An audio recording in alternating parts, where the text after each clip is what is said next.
It's the KQ Morning Show, 92 KQRS. Hey, good morning, Minneapolis. Good morning, St. Paul. This report. Oh, it's Tuesday. You know what that means. $6 for any movie at Marcus Theaters. You know, it's the best movie chain in the entire country.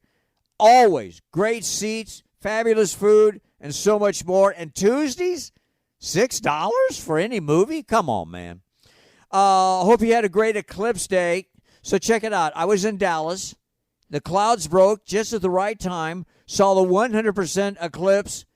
And I shot an 81 with 4 3-putts. I mean, it was a great Monday for me. Movie news, a lot of buzz surrounding a movie that has started pre-production. In fact, it started this week, pre-production, a movie called Caught Stealing. It's about a baseball star who is forced to retire and unwittingly gets involved with a New York mafia. So Caught Stealing, the title, has two meanings. Baseball, of course, and avoiding arrest. Coming off his role as Elvis and Dune 2, this role may truly make Austin Butler a real star. A friend who has seen the script says it's great. Released next spring, called Caught Stealing. More movie news. Fly Me to the Moon. It stars Scarlett Johansson, Woody Harrelson, Channing Tatum, Ray Romano in this bizarre comedy romance. So by order of the President of the United States, Scarlett Johansson's character, who plays the greatest marketing genius in the world, is quietly assigned to make a fake landing video on the moon should the real landing fail. This is set back in 1969 when we went to the moon. The movie is already in the can, but won't be released till Christmas. Somebody that has seen the script says, yeah, it's pretty soft and lame, but actually not a bad movie. And I have more movie news. One of my favorite actresses, Amy Adams, I always thought she was hot, has signed on to star in Night Bitch for Apple Pictures. It's from the very, very satire-filled novel about a woman who is convinced she's becoming a dog, complete with animal traits, wild animal traits. Pre-production starts next month. Night Bitch stars Amy Adams. And a little acting chops news. You know, there are some actors that are more interested in being a thespian than making money. Of course, they're already rich. With that said, already rich Jim Parsons, veteran Richard Thomas, who I loved in the old Walton's TV show, and after a long, long layoff, Katie Holmes. They're all co-starring on the Broadway play called Our Town, which won a Pulitzer Prize decades ago. I can't wait for that. Minneapolis, St. Paul, be safe, drive careful, have a great day. It's me and you. We'll talk to you tomorrow. Mike Evans, see ya. The best of the KQ Morning Show on 92 KQRS. You know, I mean, things go wrong at home all the time and you just move on. But, man, when you have paid and you have traveled and something goes wrong, it just really sticks to you, unless it happens to someone you're with and not you. Case in point, in 1991, the first time my wife and I ever took a trip together, she was not my wife yet, had a break in tour. I was on the road a lot, and it was the first year I had a little extra cash in my pocket, and I can tell you exactly how much I had. I think I had $9,000 total, like on Earth. But that was $8,000 more than I'd ever had at one time in my life, so I was flush. And I was talking to my brother, and he and his wife had just gone to the Virgin Islands, and he goes, you can fly to St. Thomas, and then there's this little island next to it called St. John, and it's paradise. And that's literally all I knew. I went, okay. They got flights from Atlanta that are nonstop to St. Thomas. Booked 2 tickets. We flew down, got a ferry, ended up on St. John. There was one hotel at that time on the island, like a resort. And we just went for a long weekend. And I was like, I'd never been anywhere near the Caribbean. I'd never seen water that was clear. I mean, it was It was. I was like, this is, oh my God, this is how people live. This is the most amazing thing on earth. And for 4 days, I was just in heaven. My girlfriend / now wife, a couple problems. One, she's of Italian heritage, great sun, great tanning history. She would get a tan in an hour in the summer. In a normal part of the world, close to the equator, she'd never been sunburned a day in her life. She'd never experienced a sunburn. She could just walk out. She not anymore because I was like, hey, you should probably get some suntan lotion down there. I think we're down. It's different sun. She's like, oh, we'll see. And she laid out in the sun like her normal process for maybe 20 minutes and just got burnt. It got roasted and was painful, and she'd never experienced it. I'm like, you've never been sunburned? What the hell? And then that's when the spider bit her up and down her leg. And it was some bizarre spider where we had to go to the clinic on the island, and the guy said, yeah, it's a good thing you came here. If you'd waited till tomorrow, it would start dissolving the tissue. And it's like a whole thing. Oh, man. Right, then have a little sign punched in the sand, look out for the flesh-eating spiders. Yeah, and so she's got sunburn and hard antibiotics. And we came back, and by the way, for several years, people go, how was it? I'm like, man, it was amazing. And she'd look at me and go, it was amazing. I was laid up in a hospital. I'm like, well, I mean, other than that, but it was just great. Amazing. Yeah, and then finally I just had to change my story to, it was really bad. We got sunburned and bit by spiders because she was so angry. I thought we had a great trip. No, that's not how it went. Not a romantic getaway. So I'm like, do you want to go back to St. John? She's like, why? So I can die? I'm like, no. But truth is, that is actually where we got married. I did talk her back into it. We had a great trip for the wedding. Oh, all right. So yeah. you did a make good. But give her a ring with a spider on it. Just tattoos. Just matching spider tattoos. Yeah. There's been a few others. But we had some of them. I have been sick on vacation. We've had things go wrong. Oh, yeah. It happens. But Zepp, you had an issue in the Dells, you said. Well, so having grown up in South Dakota, I wasn't hip to the Dells. That's just a classic weekend trip for Minnesota families to run the kids out to the Dells. But I was a big fan of the Gear Daddies. I'm like, oh, yeah, I love that song, You're Going to the Dells, taking the family to the Dells.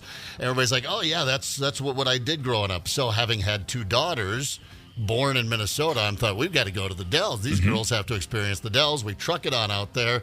And they're known for their water resorts, right? But I'm an outdoorsy guy, and I want my girls to camp. We're not going to some water resort. Sure, we'll hit a water park or two, but we're going camping, and I'm going to show you girls what tubing's all about. Well, it was a drought year, so they haul you about 6 miles away from your campground, drop you and the tubes off. The bus takes off. We hop in the water and float out to the middle, and about 20 minutes later, I noticed we haven't moved a foot. There is no current. We're just dead in the water. So I leap out of my tube and thought I'll start swimming us and get us moving here. Leap out of the tube. It's about 6 inches deep. Just muddy, 6-inch deep puddle of water I'm standing in. Bus is gone. So I'm walking now a bunch of tubes tied together, 6 miles. Took me about 5 hours. The girls cried or slept the entire time. Pretty sure they were suffering from heat exhaustion. Sure. Everybody very upset. We get back to the campground. I'm like, all right, let's just get up there, we'll start a little fire, we'll get some marshmallows going, it'll be a fun night. Kid you not, God, with his sense of humor, the skies opened up. Massive downpour, suddenly on a drought year. I mean, it poured for hours. We had standing water in the tent. Again, everyone crying. Next morning, packed up, everybody very muddy, everything just thick, gooey mud. And we went to a resort and checked in and tried to salvage our vacation in the Dells. That's how that goes. Tony, over the holidays, you and the family, I know you guys were out in the Rocky Mountains. You killed a hiker, right? Didn't you have to bury a body out there? Well, he was lipping Great off. place to do it. And luckily, I had a machete. Yeah, right. I was thinking back, my girlfriend at the time took me to Florida, and we went parasailing. So we were up 400 feet up in the sky. Sorry, that's just what a great setup. Yeah, but we went parasailing. But of course, no sunscreen. I was college age dope, and I got the worst sunburn of my life. I was just lobster boy, and I couldn't move. Yeah. I walked around in the hotel, and people would stop and just go, "Oh." Yeah. Oh, I'm so sorry. Yeah, when someone would someone just touch your skin and then there'd be that white spot that would just then turn cherry red again. Aw, I think it's so cute that that's your worst vacation moment. That's happened to me like a bunch. Every summer. So is it true, Candace, is it true that you can actually get sunburned in a dark room? Yeah, probably. It's like some people say they smell food and gain weight. You think about the sun and your skin turns red, right? Yeah. The translucent Candace Wheeler, I believe we established last year. That happened to me when I went to North Carolina last year. I got real sunburned. I remember. But my worst, when I was a kid, I went on a cruise and I get really seasick and motion sickness and stuff. But that was the first time I ever experienced it, and it was just awful. I was so sick. I was throwing up and throwing up. My parents ditched me and they went to do like the little excursion. They left me on the boat, and then when I came back, I was like dying, and so they took me to the what is it, like where the little spot in the boat, like where the doctor is? Infirmary, yeah. So it was in the way basement of the boat, and they stuck me with this shot. Basement. They dug a hole in the bottom of the boat. Below deck, all right. Poured cement. Below deck, okay. Steerage, yeah. Yep, and big needle full of this blue liquid. Oh yeah, that's right. And yeah. NyQuil chicken. NyQuil chicken. There you go. I felt better. I don't know, but it was a very traumatizing experience. I'll never go on a cruise again. They've done it's international law and children and morphine. There's a whole gray area there. It's just they just do what they got to do. Once they get you out, they just settle you right down. Bing bang boom. I've been seasick once. I've never had that problem. I can get on a boat, have a good time. I've never been on a cruise, but on just boats. The only time I ever got seasick, it really is. It's way worse than I imagined it to be. There's just because, and it was in the Gulf of Mexico on a deep sea fishing boat, on tour, day off on the road, and government mule was out with us, and we were all talking one night like, hey, let's all get a boat and go deep sea fishing. We did it once. It was fun. We're down in like off of Pensacola, and so we have to take off, and it's November. It's not May or June. It's fall in the Gulf. So it's not like cold, but it's not summery at all. And for whatever reason, we all decided it's a 7 a.m. departure, and we're going to go out a couple of hours, and we're going to be out there all day. And I'm like, yeah, hell yeah. And for whatever reason, that was the night before that I decided around 2 a.m., screw it. If I go to sleep, I won't want to wake up. I'll just play through the night. Just stayed up all night and thought, what could go wrong? And then I was in the headspace where I thought the funniest thing I could do was walk to the boat holding a martini. Like that would what a great moment this is going to be. By the way, I was in my 30s already. And I got on the boat just up all night and just hammered, but in a great mood. And as the boat goes out to the place, I mean, we're going out into the Gulf for 90 straight minutes to get to this spot. And I'm at the front of the boat, and it's crashing waves, and it's choppy water, and I'm like, the air in my face, I'm loving it. I'm like, this is amazing. The second that boat stopped and he dropped anchor, I got so sick. I mean, I was fine for the ride out, the choppy ride. The minute I was just on a boat, not moving except bobbing in the water, I started getting sick, and I couldn't say, guys, we have to bring the boat back. So I just laid there for 6 hours of pure hell. It never got better. That's what I understand. My dad, on a deep sea fishing thing, we went out in the Gulf, and same thing. And he said, I mean, he still to this day will say that was the worst day of his life. And I know I went out on a booze cruise in Boston when I was about, 20 or whatever. And it's one of these double-decker whale boats, and you pay $10. It was the 80s, you pay $10, all you can drink. And man, the people that, before they even got super drunk, that just started heaving and puking. And luckily I haven't had the motion sickness thing, but to get off that boat, you had to hold on to the railings to get off when it was docked, because there was so much puke on the deck. It was just like ice rink slick.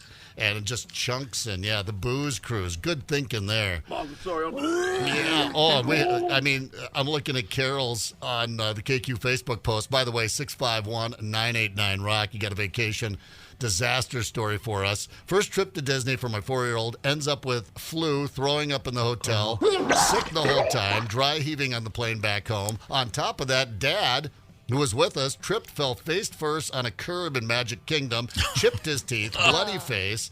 While Mickey Mouse was in the background on the parade, there's Dad bleeding out. I'm falling. Yeah.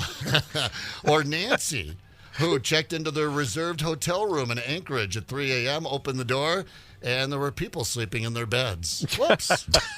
Welcome to your vacation. That's how that started. The best of the KQ Morning Show on 92 KQRS. Weird things people have brought into the emergency room with them. I got to go to the ER. I better bring this along.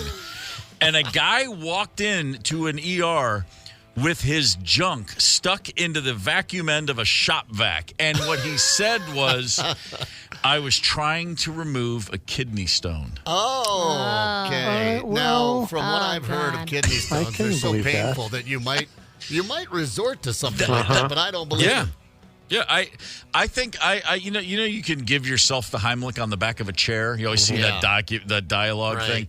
I feel like if I had a kidney stone, I would be like, I would ask someone to shoot me with a cannonball, like in that old black and white video of the guy taking the cannonball to the gut. Just do something to force this thing out. And so, to your point, Zep, it's so bad. I might look at a shop vac and go, hell, give it a try. Could I get a bee to sting my eyeball? Yeah, no, maybe something like that. Man. I will never make it through if that happens to me, you guys. No? I can't imagine. I mean, literally, that's the worst thing I can ever think of happening. Yeah, it's a good buddy of mine. You haven't watched American Nightmare. A good buddy of mine who's a great drummer in a great band, Britt Turner from Blackberry Smoke. I'm not talking out of school. He boarded a flight, a red eye from Las Vegas to Atlanta about 10 years ago. And right as the plane's taking off, he's like, I kind of don't feel good. I'm a little nauseous all of a sudden. And within like 30 minutes, it went from kind of nauseous and sweaty to full on, here comes a kidney stone, which he'd never experienced. And apparently having that at 30,000 feet is a whole other set of circumstances. But he's a great guy and a tough guy, and he's been through a lot. And he was just like, there's no describing that pain. Like, it's just a whole nother level. And then they show them to you often. I know a buddy that over there at Abbott, and he went in and they bring it out, and it's a grain of sand. And he's like, that is what made me cry like a little baby. Well, hey, man, I've got my mommy was a grain of sand. I have the what do you call the wheels? The training wheels on a bicycle. I had training wheels kidney stone, which is called gout. It's kind of a similar thing. Yeah. All right. I got a couple years ago, or a year and a half ago, I got gout. And that's like the joint of your big toe is where that hits you. And what it is it's a tiny microscopic little crystal of uric acid gets loose in your bloodstream, and it hits the joint in your toe. That's just where it gets caught. And I woke up at 5 a.m. from a deep sleep with the idea that someone had shoved a sword through my foot. Like that, and it hits like that quick, just ding. And I woke up going, what just happened? I mean, it's horrific. And when I was diagnosed and discovered what it was and learned about what that could be, the guy said, this is what a kidney stone is. And then I imagined that pain that's in my foot going into my urethra and suddenly realized, no, God, I will do anything to never experience that. Oh, my legs are clenched together tight right now. By the way, so a guy did walk into an ER attached to a shop vac. You know what's pretty common is people show up at ERs holding the snake that just bit them. Oh, which is actually, I mean, I get that. Like, all right. You want proof? I mean, you could just take a photo of it. But if a snake bites me, if I don't die from shock because I have a snake issue to begin with, I could see myself just grabbing that thing and just please make sure this is either venomous or not. Wouldn't you kill it first, though, before you brought the venomous snake that just bit you into the ER? I'm seeing that a guy brought in the live snake to bite everyone. Yeah. Yeah, go ahead and feel free to kill it. I think they can still identify the dead snake. Here's a great one. A drunk guy went to the ER. He had hurt himself, and he laid down on the floor, and an onion rolled out of his pocket. I just like that. What is that? A whole onion. You never know when you might need one. My grandpa always said, if you're going to drink, make sure you have an onion. I was just happy to see What does that even mean? A half-eaten raw chicken. I guess We know why they were probably in the emergency room. A half-eaten raw chicken brought it into the ER with him. Oh, my God. All right. I knew a guy years and years ago who I watched a drunk guy eat frozen chicken. I mean, he was drunk and hungry, and there was no food in the apartment, and he opened the freezer, and there was frozen chicken like drumsticks, and he just started eating them, and we were like, okay, we were like, dude, that's not been cooked. He's like, it doesn't matter, it's frozen.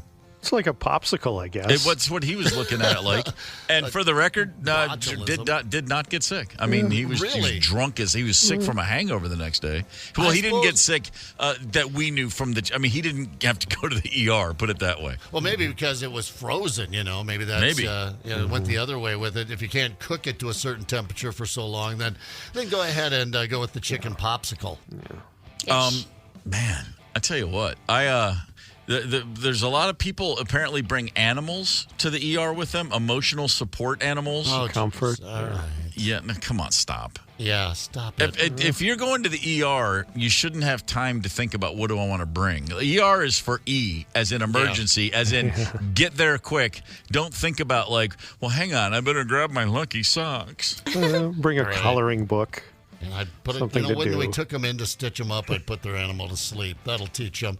What about a 45-pound electric meat grinder? Why would someone bring that into an ER? A 45-pound meat grinder? Yeah, because the guy's hand was stuck in it. Yeah. Oh, what are you pushing? You don't. I was in an ER, broke my collarbone, skiing up in the UP up there, and we went. Was it Ashland? I think we went back into the clinic, and I'm sitting there in the ER. And they're like, well, you're going to have to wait a minute before we bring you in. We have another emergency just coming in. It's a small little clinic. And I'm thinking, I do have a broken bone, but whatever. And just about 1 minute later, a guy walks past the hallway. I'm in the waiting room there. And he has a big frickin' spiked nail sticking straight out of the top of his head. I went, yeah, he gets to go before me. I'll just watch. It was March Madness, so I was watching some basketball there in the way. I'm like, he goes first, get the nail out of the head. I assume he's all right. I don't know. I didn't follow up with him. When I went to the ER Memorial Day 1986, I had not one but two broken arms. Okay, it was a freak basketball injury. I've told the story before here on the show. And I walk into the emergency room in Bowling Green, Kentucky. Not a big town, but not a small. It's a large town. It's not a city, but it's a big sized town. 50, 60,000 people. So I walk into the ER, and again, it's Memorial Day, and it's like 6 p.m. And there are 3, 4, maybe 5 people in front of me, all of whom have been burned badly by grilling mishaps on Memorial Day. Drunk, grilling, burned.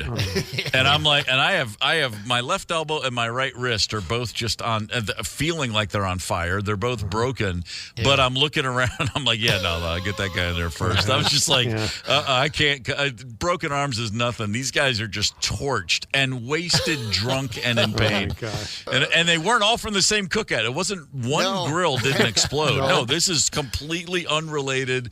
And when I finally was back, backstage, I almost said, when I was back in the area, getting dealt with, and I was like, I mean, what's going on back there? And the guy goes, oh, man, Memorial Day, Labor Day, 4th of July. It's unbelievable around here. I'm like, wow. That's like an American tradition, isn't it? Sure Going it is. to the ER, drunked up and burned from the barbecue. What if they all got to be friends? It's like, I was making bratwurst. Yeah, they're like, let's get together on 4th of July, because then we'll have fireworks, too.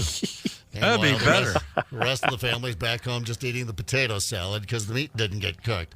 How about this? You're going into the ER. We know that's the emergency room. Just you're going in. They're going to patch you together and get you on your way. Someone brought in Christmas lights. Why? So they could string them up above their bed. Oh, nice. Are you staying for the season? Oh, my God. God. What's going on there? Brought in your Christmas lights to the ER. String them up over the bed. All right, that's way too pretty much. Bizarre. Way too much thinking. I get it if you bring like a stick of incense. I just like the way this smells. Makes me feel like I'm home. Christmas lights, come on, man. The best of the KQ Morning Show on 92 KQRS. Today is, in fact, National Poop Day. What? I've already celebrated. I'm not making this up. National Poop Day. This is a real thing. if you can believe it. National Poop Day was created in 2016 at the Madison Children's Museum. Children passed a referendum to allow for the celebration. It's meant to celebrate and explore one of the most vital functions of the human body, which, okay, I get that. Okay, kids museum. I don't know if it's because I was in a house with 10 people, 6 of whom were boys like me, 6 boys, 2 girls, and a couple of parents. That was the Gorman household. But no one had time to have any hang-ups. You know what I mean? Like, right. Neuroses, not welcome. Like, just get in line and do your job and shut up.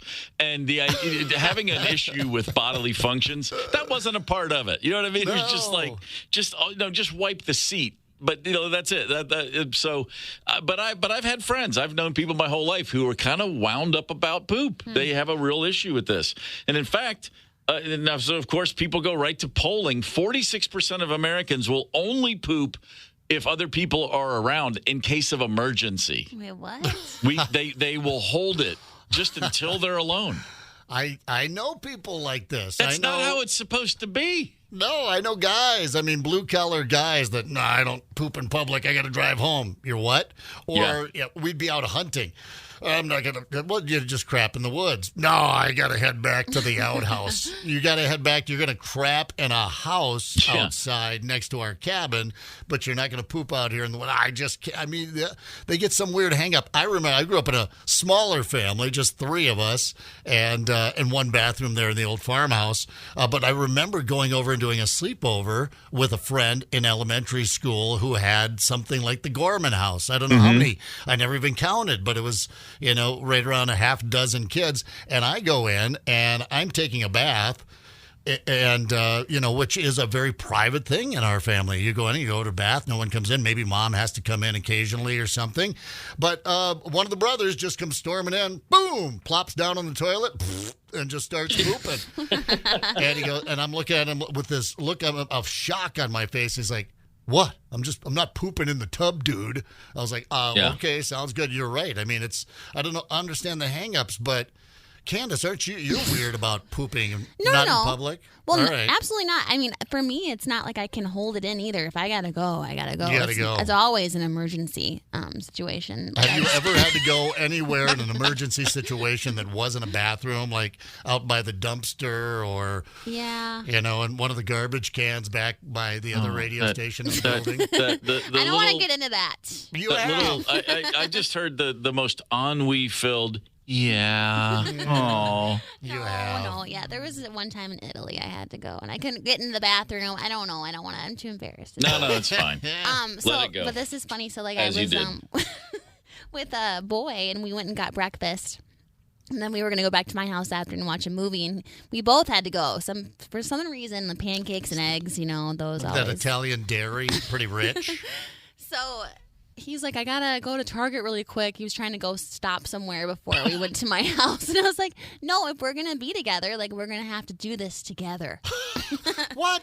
Not together, together. So I did it first, and then he went in after. He's like, well, fine, but you have to go first. I'm not letting you come in there after I do it. Yeah.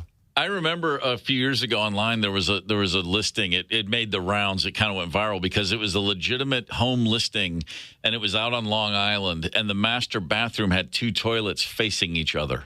And I just remember not eye contact. That's where I draw the line. Maybe not. No knees touching. No eye contact. No. Yeah, I don't know if then you're syncing up your bowel movements. Now it's getting a little weird. That was akin to when I was a kid. One day, the Catholic Church announced face-to-face confession. Like one day, you go to confession and you're in the booth and it's a screen and you can't see the priest's face. You just see the silhouette, and then you hope he doesn't know who you are, but of course he does because that's how they operate. They know voices and they're clear thing, Yeah. But then they had this whole thing. It was like the Vatican II or whoever. I was in 6th or 7th grade, and suddenly I'm sitting in a brightly lit room in a folding chair, directly, just me and a priest are staring at each other, and he's like, and I have to confess to a guy, and I'm like, oh, this is terrible. No. And that's the first thing that came to mind when I saw the two toilets facing each other. That's just like, that's a confessional of sorts. You know what I mean? You're going to walk in there, and no matter what words you say, but you're also confessing something else. Your body, your central nervous system, it's all horribly aligned if it makes sense for you to poo with your partner. There's an honesty there that you can't escape. There's a line you've crossed that you'll never get back. Yeah, you know, on the other side of. They say, you know, the most honest form of art is writing, because even in the subtext, and what isn't written oftentimes is just as important as what is, and the true intent comes out in the writing, whether the author means to or not. There's all these things. There's a million anecdotal quotes from people who study art, and they say, generally speaking, like this, what is said and what isn't said are equally important. And something about what you just said, Zepp, reminded me of that. Like, yeah, you and your partner look at each other in the eye while you're both releasing. That's crossing a Rubicon that I dare not, I don't even want to know about, much less consider involving my life with. It's the KQ Morning Show, 92 KQRS. Zepp, Tony, Candace, and Steve Gorman are the KQ Morning Show. 92 KQRS. I was thinking about this. I used to work at a record store, and I would just take home a record, play it, and bring it back the next day. Oh. You know, it's used. It's already a used album. One more spin isn't going to hurt anything. And then if I liked it, then I would go back in and pay the $2 that it cost at the time. You know, that was my. But it wasn't even I mean, it's not like I was doing that on the fly. Everybody did. It was fine. I'm just trying to think. Did I ever just swipe something from work? I can tell you this. I certainly. And I've worked a lot, and I worked in the food service industry. I worked at a lot of pizza joints. I took some food. I definitely walked out with food. Not only that, I've also walked out with beer. You know, no one's gonna miss this 6-pack. So the more I think about it, I'm like, yeah, got a few things I lifted. What I never did is what the manager of a Chick-fil-A at the MSP airport has been accused of. Timothy Hill Jr. Timmy, buddy. Manager at Chick-fil-A at the airport over a 13-month period from the fall of 22 through the fall of 23, embezzled, again, from one Chick-fil-A at the airport, $144,000. Yeah, so I probably put it away in stock portfolio. Yes, exactly. Put it in mutual funds and then padded the IRA. No, he spent most of it on jewelry and OnlyFans, the website for What's important? salacious material. He was collecting cash from the Chick-fil-A and the Settebello Pizzeria at the airport. Same company owns them. And then he would pocket it instead of depositing in a safety deposit box. How do you do that for 13 months and just not have the sense to realize they're going to finally realize, so at some point, the paper trail is going to point to, we're short on cash. $144,000. Okay, over 13 months. So that's $10,000 a month. Plus, it's over $10,000 a month. Like, what, you really thought nobody was going to notice? Right, $10,000 a month, right? I mean, it's and the computers are watching, man. They do math really, really well. They're not human beings overlooking things. They're going to get you sooner or later. But maybe he thought he would just, I don't know, masturbate himself to death before they caught him or something. I don't know. Could have been. I said jewelry and OnlyFans. I also forgot that it was online sports books. Also, that'll eat it up. He also spent tens of thousands of these dollars through a Cash App. He would send money to multiple female MSP workers in exchange for personal photographs and videos. Wow. So yeah, he not only is he's a creep, he's a freak. He is getting people that he knows at the airport to send him photos and paying them large amounts of money to do so. What a great hire he turned out to be. Hey, listen. Handle the food, did he? Because I hope he washed his hands a lot. One would certainly hope. I mean, here's the most impressive thing about this to me is that it's Chick-fil-A. He's only working 6 days a week. That's right. I mean, Yeah. he doesn't have a chance to get in there on a Sunday. This thing would have been pushing like 170 grand if he'd had all 7 days of the week. Yeah. I mean, so you're embezzling money. You're going to get caught. I mean, they're going to catch up with you sooner than later. Even a dimwit like Timothy must know this. But now you're also involving women. You're offering to pay them for, I'm assuming, naked pictures based on his MO. Dude, man, he must have. It just reeks of one of those things like you've got stage 4 and you've got 3 weeks to live. Okay, I'm going to start embezzling money and paying chicks to send me naked pictures. Not what I'd do with my last moments, but yeah, just Tim, what happened? 36 years old, I see here. Just there it is, 36, and that's what you came up with. I gotta. If he doesn't have like seriously like a suitcase full of Chick-fil-A sauce, what's he doing? Because their little that honey mustard type of Chick-fil-A, man, that stuff's good. I mean, I got to give you credit it's for crack that. to my kids. I mean, I know some of that. Yeah. If anyone's wondering how big Chick-fil-A is down south, they opened a Chick-fil-A in Nashville that's it's takeout only, and it's called Chick-fil-A Catering. And it's just for huge orders, and it's packed. I mean, you can't get in that place. It's just every office, it's in an area of town surrounded by people that work in a lot, hospitals, office buildings, everything. And there's just the amount of food going out of that place. It's pretty astounding. And if you're going to be a big hit with a chicken place down south, I mean, you have a little competition down south with the chicken. Little bit. There's a Nashville hot chicken I saw that opened recently here. Right. Actually, there's another competing one. I just read a story over the weekend. There are like 4 hot chicken places opening up here in Minneapolis, St. Paul, and surrounding areas. Yeah, suddenly Minneapolis has just decided this is the next big thing we're going to do at Nashville. Hot chicken being one of them. So, all right. I guess I could. I mean, I could. Do the thing where I go around and tell you this isn't authentic, but please, you're just dousing chicken and pepper and hoping it doesn't taste terrible. That's here's the dirty secret about Nashville hot chicken. Most of it kind of sucks. Just saying.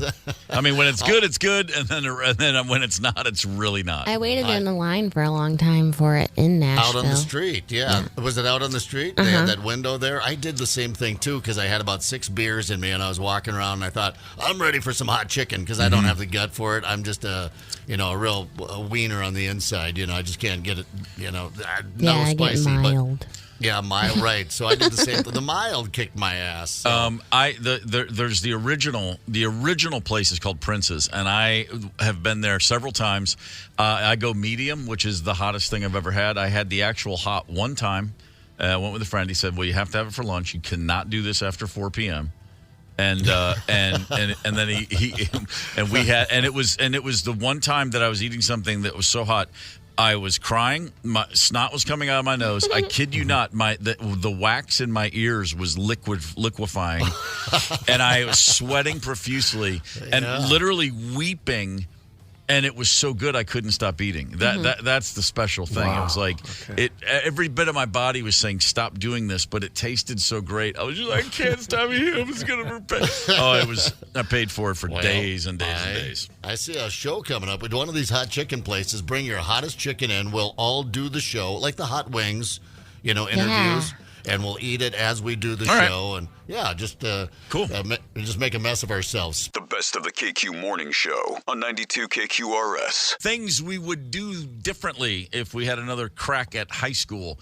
The Facebook page, KQRS Facebook, 92 KQRS Facebook post is up, and we've got a whole lot of comments. And a lot of them say, right off the bat, well, first of all, the winner is Wendy, who wrote, nothing, I'm good. Okay, great. Wendy, seriously, well done. Well played. You've been more self-aware than most of us. But an awful lot of people mention would have studied either taken or studied harder at a foreign language. A lot of people saying I'd go back and get Spanish. I took French in school for reasons that remain a mystery to me to this day. 4 years in high school, and then even a French class in college, just because it would be an easy A to take intro to French. And I was pretty good at it naturally. I had a good ear for it, but I did not study and I did not put enough. I could cram and learn it, but it never really stayed the way it could have. And I went to a school. There were several kids in my class who were really good, who studied and took to it. And my school every year would take a trip, not to France, but up to Montreal and Quebec City.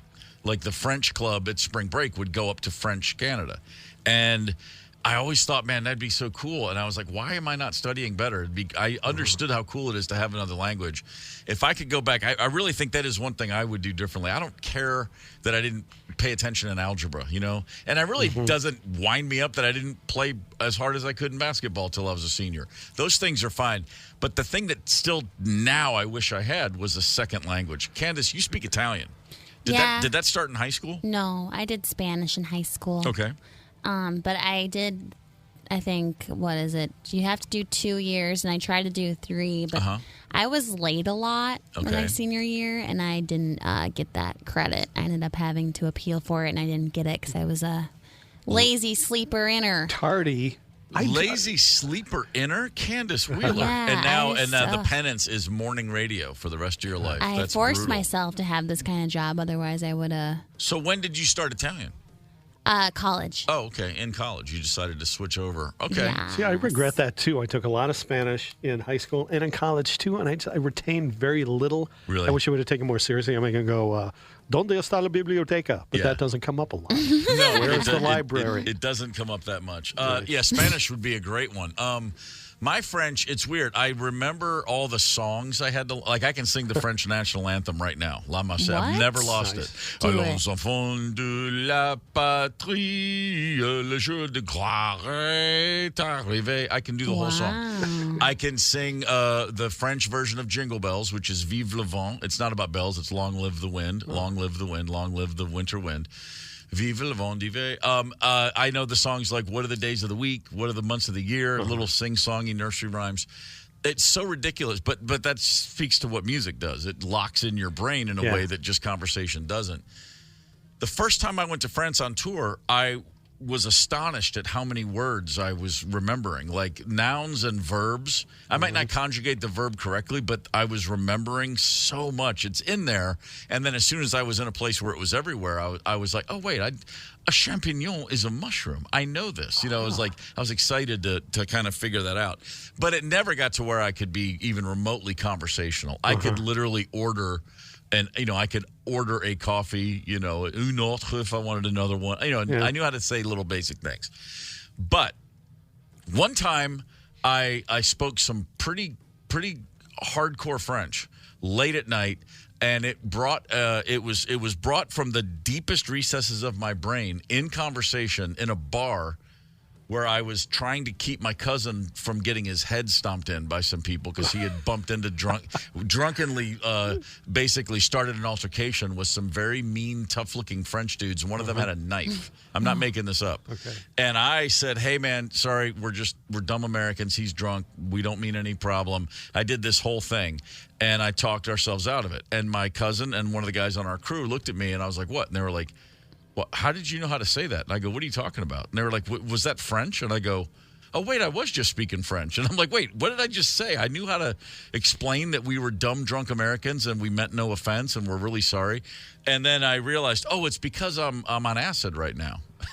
And Apparently, my Rosetta Stone just happened to be LSD. And it was the first time I'd ever taken it. And I was like, wow, this is amazing. That's fascinating. Everything you've ever learned or thought of is locked in there somewhere. You just have to find out a way to open a drawer. And it sounds like a shtick or a funny story from the road. It's dead serious. We went back to our hotel. This happened. We were actually in Barcelona when this happened, in Spain. Went back to my hotel, picked up a brochure, a pamphlet in the lobby that was written in, there's English, French, Spanish, German, all the languages. And I'm reading that French and recognizing it all. I mean, I was like translating directly. I'm reading it. And I'm like, this says blah, blah, blah, blah, blah. And I knew it all. And I literally when I finally went to sleep that night, I was like glowing. I was like, oh my God, all that French is back. And then I woke up and it was all gone. Sacre bleu. Yeah, that was it. Santa Maria is terrible. But for a minute there, I just was like, this is what it's like if you have a second language. Life is whole. Life is so much cooler. Yeah. Yeah, it kills me. My wife speaks French.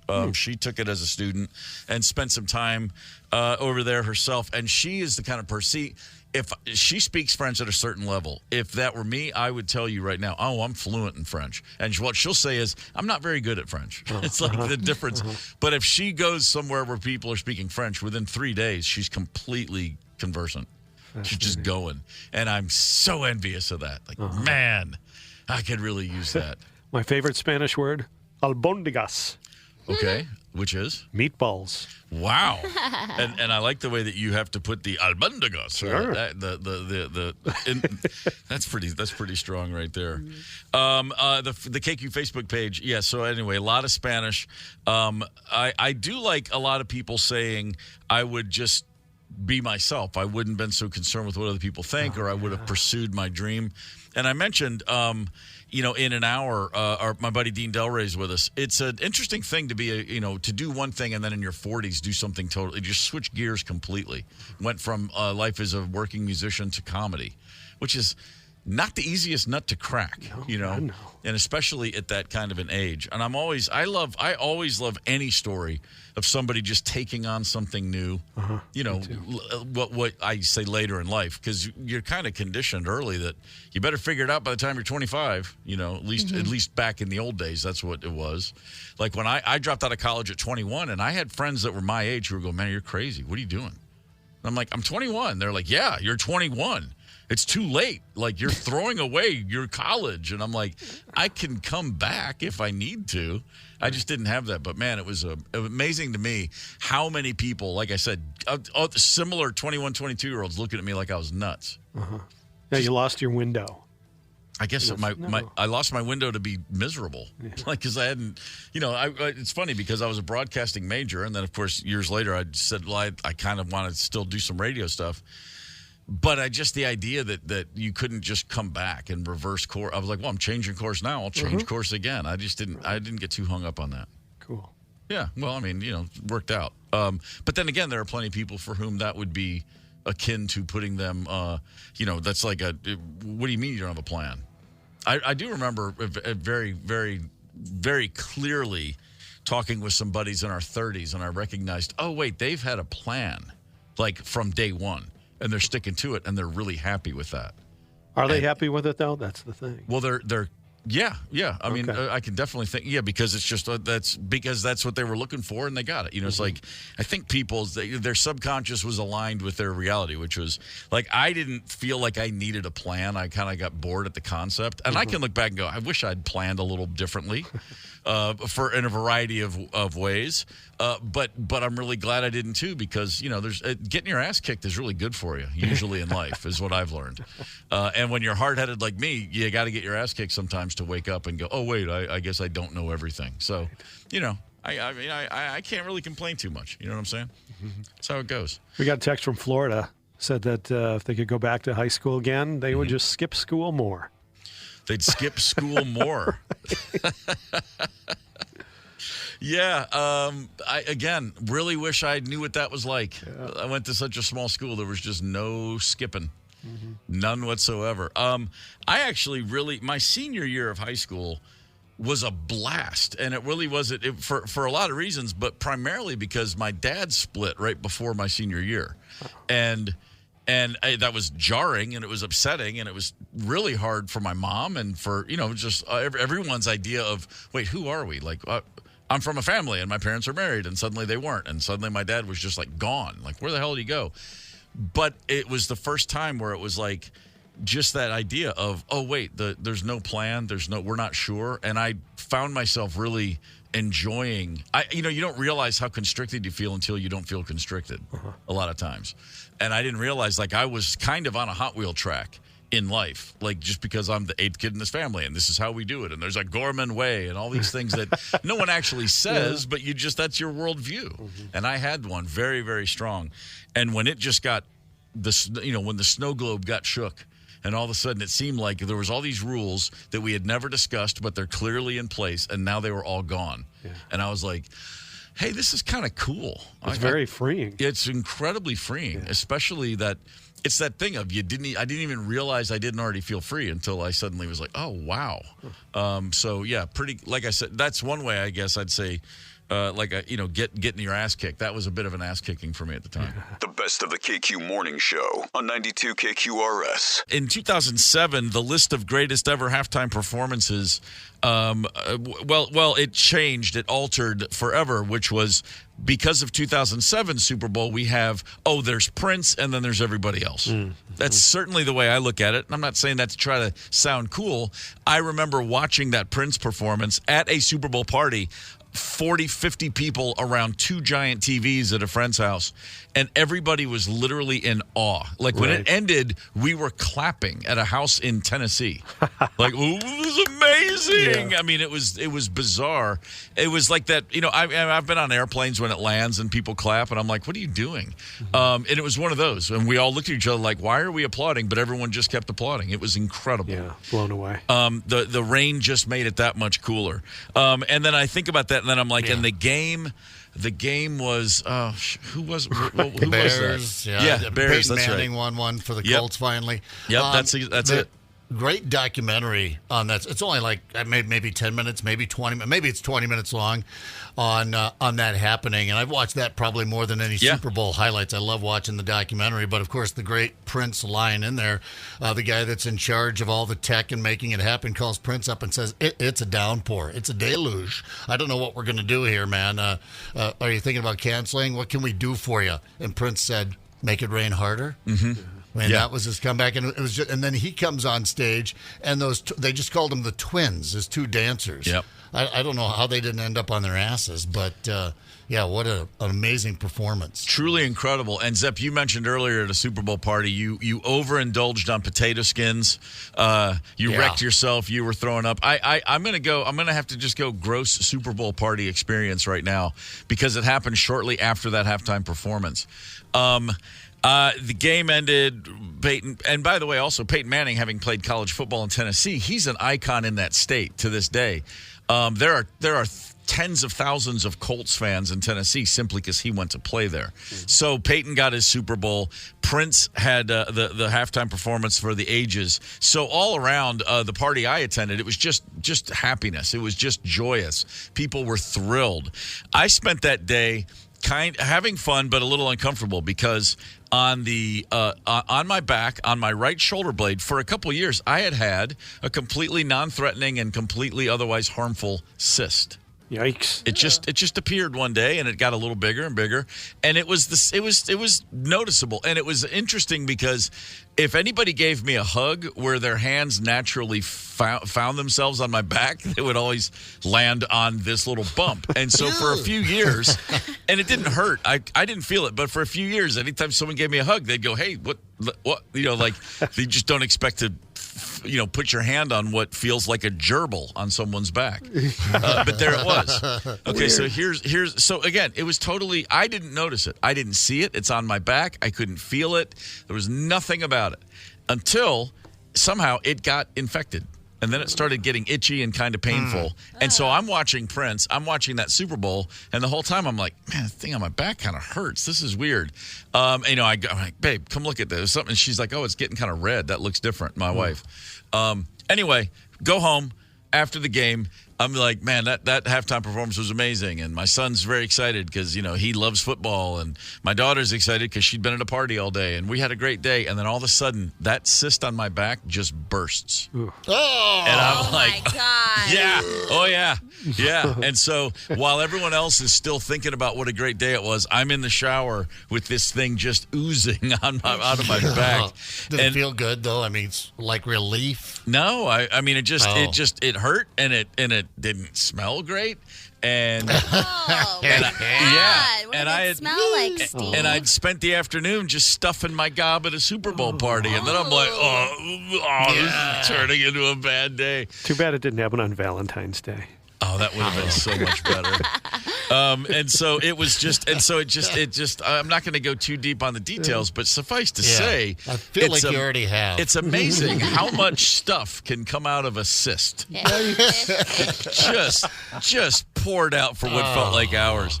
And so that ends. Got a big scar on my back. I have to go to the doctor. Like, hey man, it looked like it needed it looked like I'd been shot. It was like a freaking bullet hole in my back. I'd go with that story. I was shot in the back. Yeah. Well, trust me, the scar looked great for a long time. I was like, but then as cysts do, it came back. Oh my goodness. And then I got it removed. Then I went to a dermatologist. I was like, hey, can we do something about this? And he said, we can cut it out, but we got to cut out a much bigger part because if you leave any cells behind, they'll just come back forever. You have a big divot in your back? Yeah, I did. It's healed up now, but for a while there, I did. Like at the pool, it was definitely. I told my kids, if anybody asks, you just tell them I took a bullet for the team.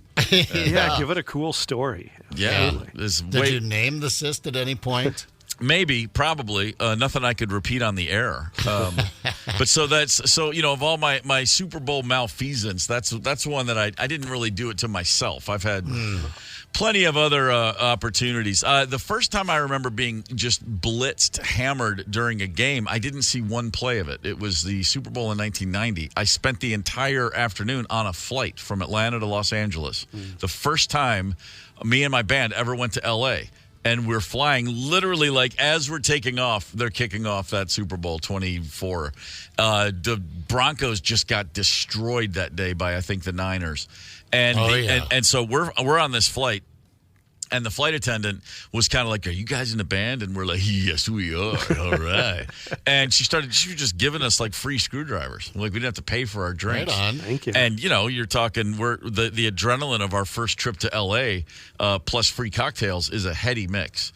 But so, I remember thinking, like, I can't believe I'm missing a Super Bowl, but I guess this is what happens when you have to commit to your job. And so I'm just thinking about it. But it was hilarious because I think the score of that game was like 55-7 or 55-10. It was a monumental blowout. And every few minutes, the pilot would come on. He'd be like, from the cockpit, another update from the game. Denver just fumbled, and San Francisco scored 3 more times since I last talked. I mean, why don't you fly the plane? Every Quit time he watching gave an update, and everybody, I just remember the whole plane laughing just at how absurd it was, because that was at a time when the AFC was like such a junior league. The NFC was just on a tear. But landed in L.A., just wasted and in a good mood, and I still don't know. It's weird to think about a game that I don't even remember seeing a highlight from, because it's not like I rushed to a TV to catch up. Yeah, so that was probably the drunkest Super Bowl of my life at the time.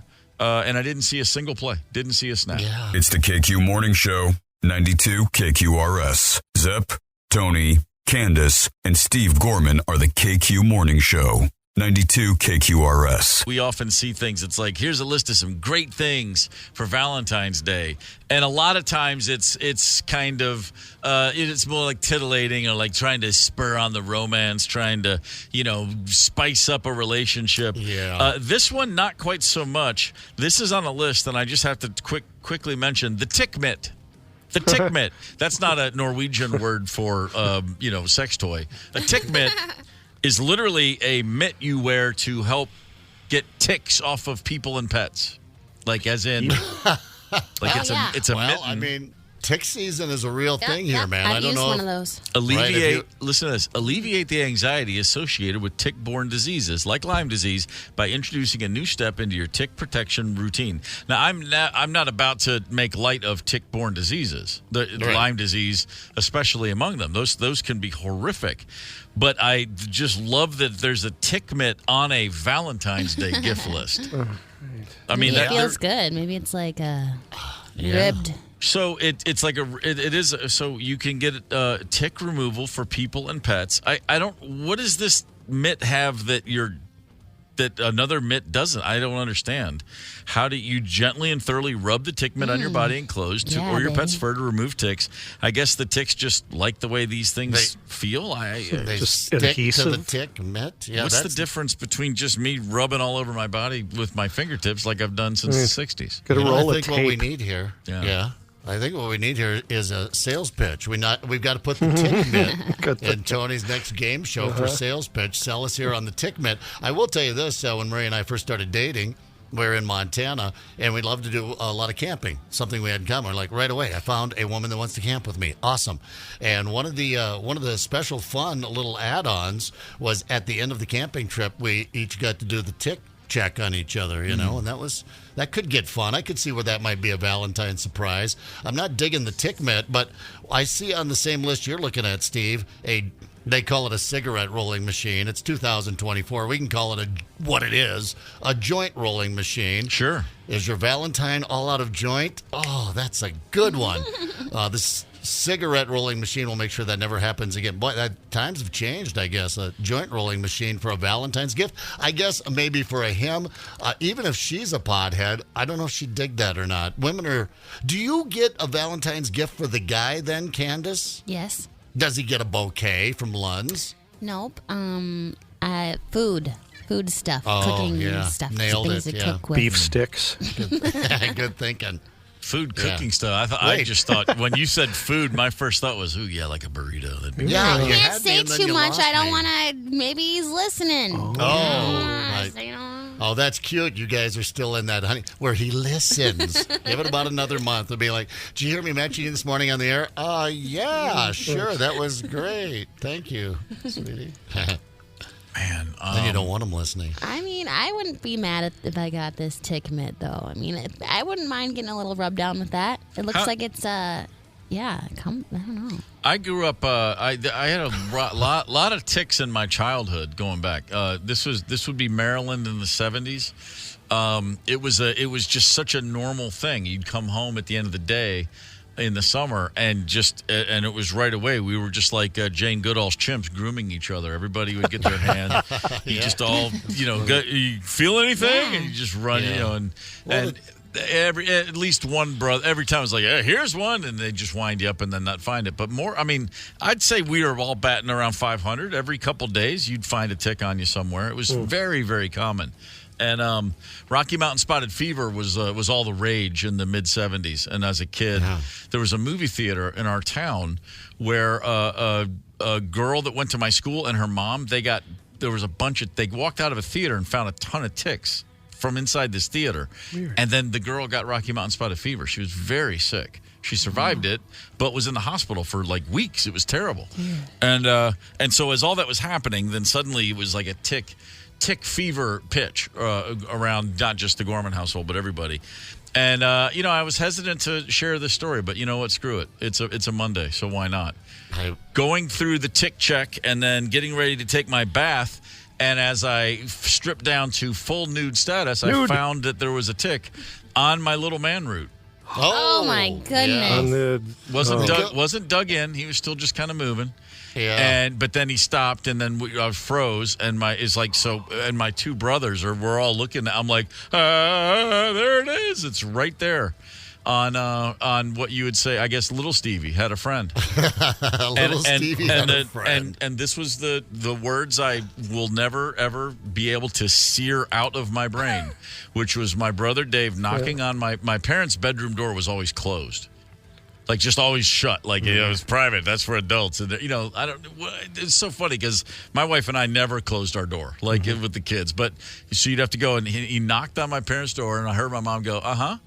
And I just remember my brother through the door going, hey, I don't know quite how to say this, but, Steven's got a tick on his thing. He's going to rhyme it for us. Yeah, no. That's what I thought, too, on this thing.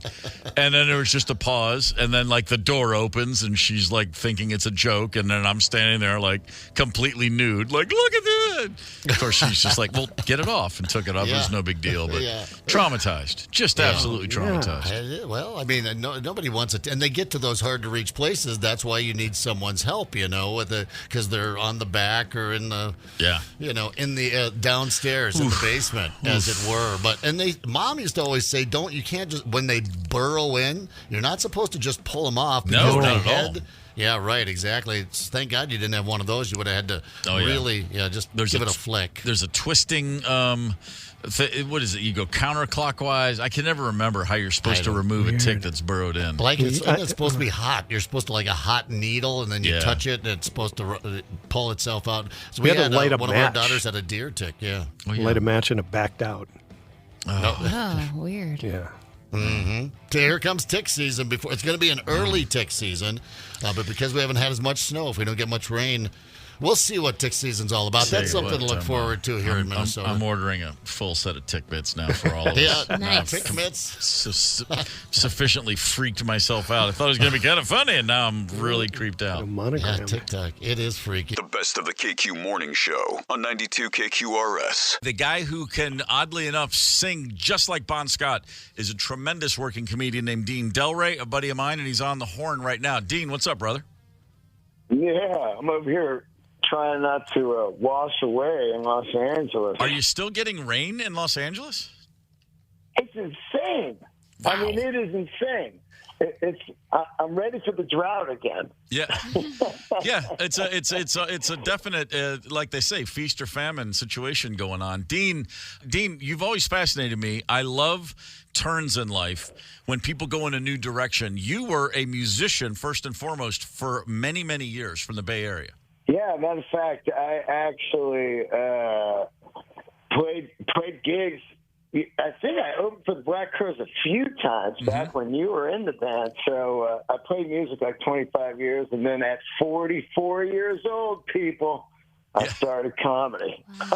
That's a heck of a jump. I mean, there's a lot of we all know musicians and comedians, there's a lot of connecting points. And a lot of musicians I know are hilarious people, and a lot of comedians I know are musically gifted, but they don't often jump streams. You usually make that decision early and go. How long were you kicking around the idea of giving it a shot before you jumped in right into the deep end and went full comedy?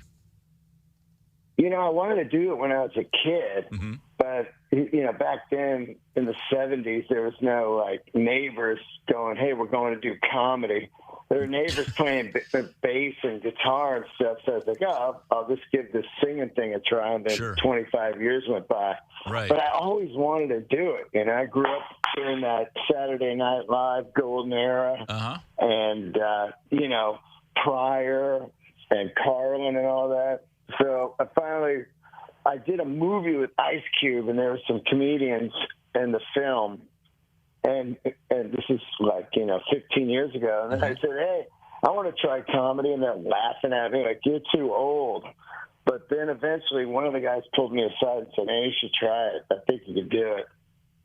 What was the first set? Where did you first walk on stage and grab a mic and start and do comedy? The Hollywood Improv. It was one of those shows like, so you want to try comedy, Yeah. And it was like a divorced housewife, a dentist, a kid, and then me, right. And I was 44. It was so weird to try something new, and of course scary. Like, this is awful. Yeah. But, man, it bit me, and I've done over 5,000 shows now. I was just going to ask. I mean, every now and again we'll be talking, and then I'll see a number. You'll post it, and I'm like, that's a lot of sets, man. And you didn't do it from, you weren't in some back outpost. You were at the Hollywood Improv first time, so that's jumping into the deep end for sure. Oh, yeah, and I had a great set.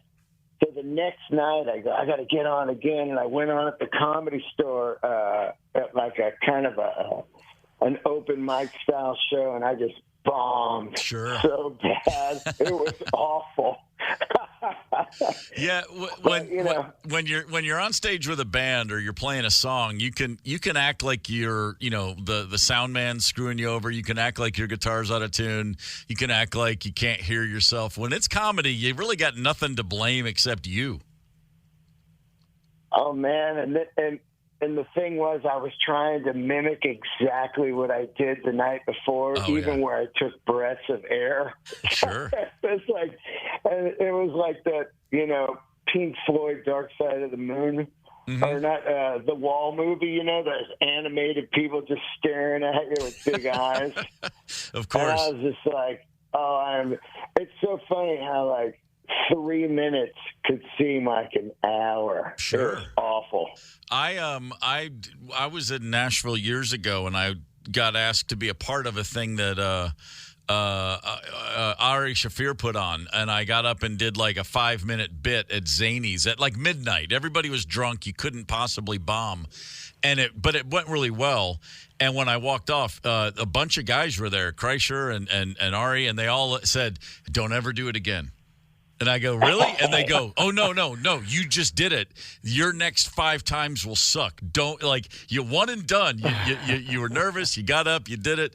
And I took that advice because, man, you're not kidding. It was the longest 5 minutes of my life.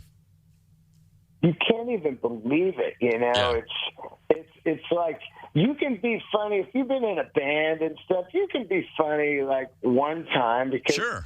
you've been funny a million times with guys, but then the second time you get greedy. Mm-hmm. They're like, I was like, when I got off at the improv, I'm like, I'm a natural, man. Oh, I'm going to be killing it. And when you get back on and you bomb again, I don't know why I went and did it again, but I know why, because I fell in love with it, but it's just insane because you're just getting pummeled to the face for years. Right. Dean Delray is with us on the KQ Morning Show. He's at Acme next month for the first time.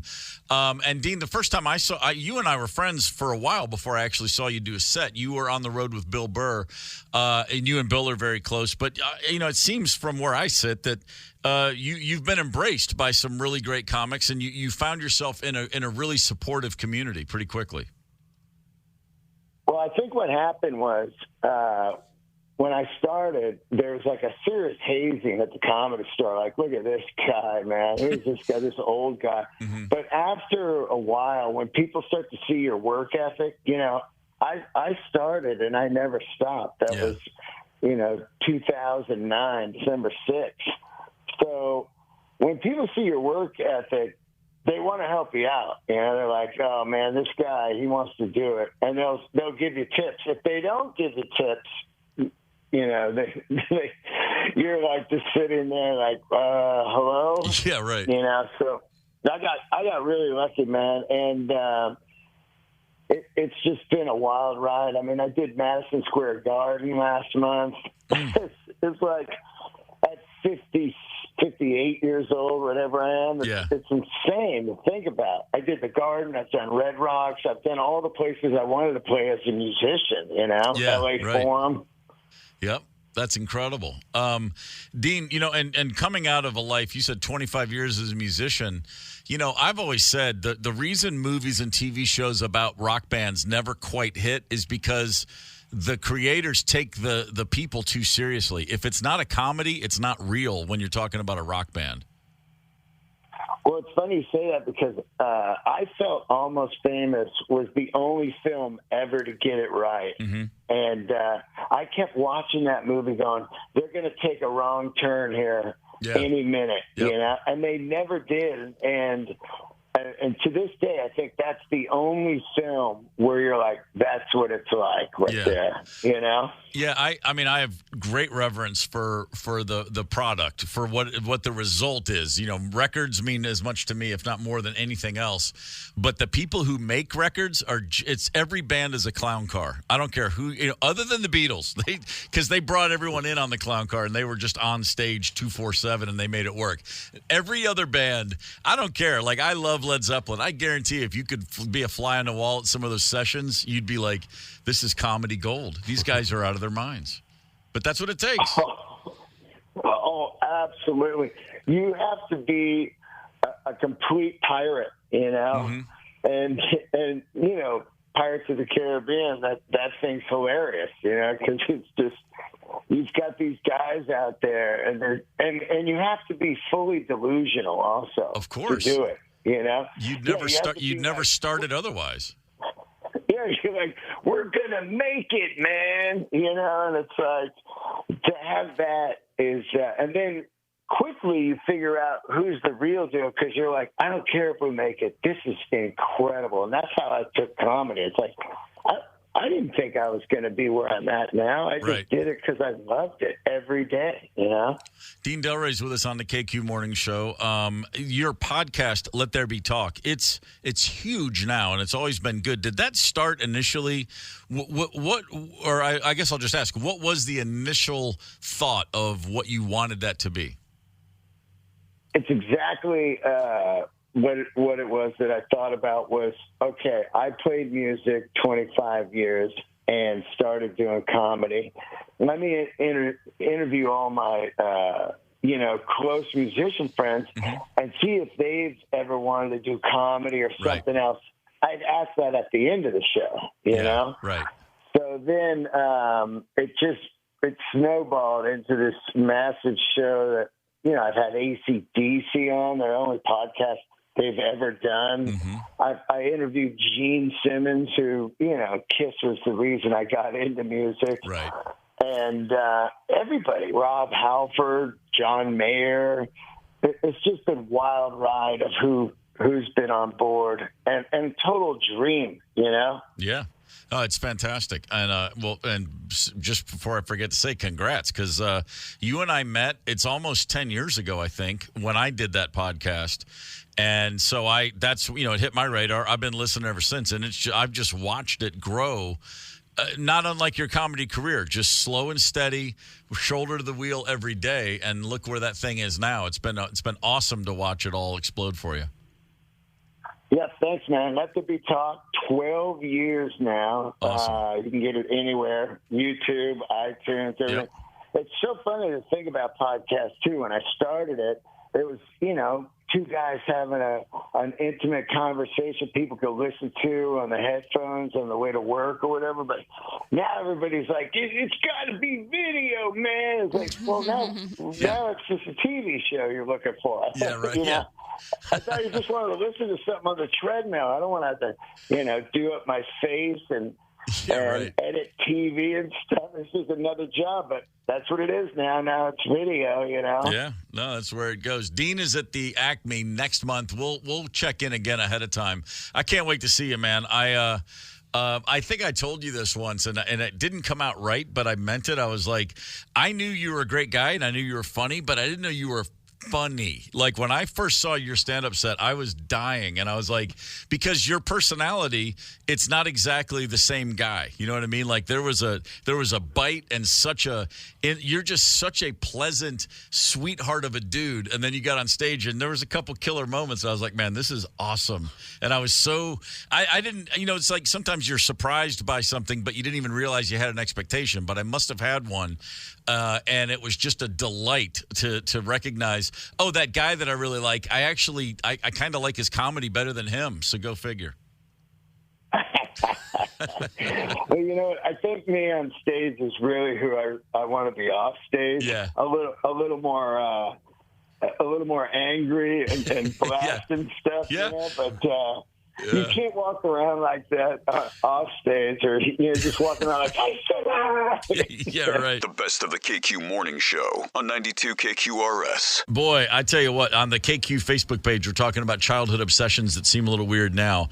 Tammy wrote, my Mattel creepy crawler plastic molding set. Oh, I had that. Yeah, those. I even had one of those. Did you really? I did. So dangerous. These molten hot iron yes. plates that you put the plastic goop in. Yeah.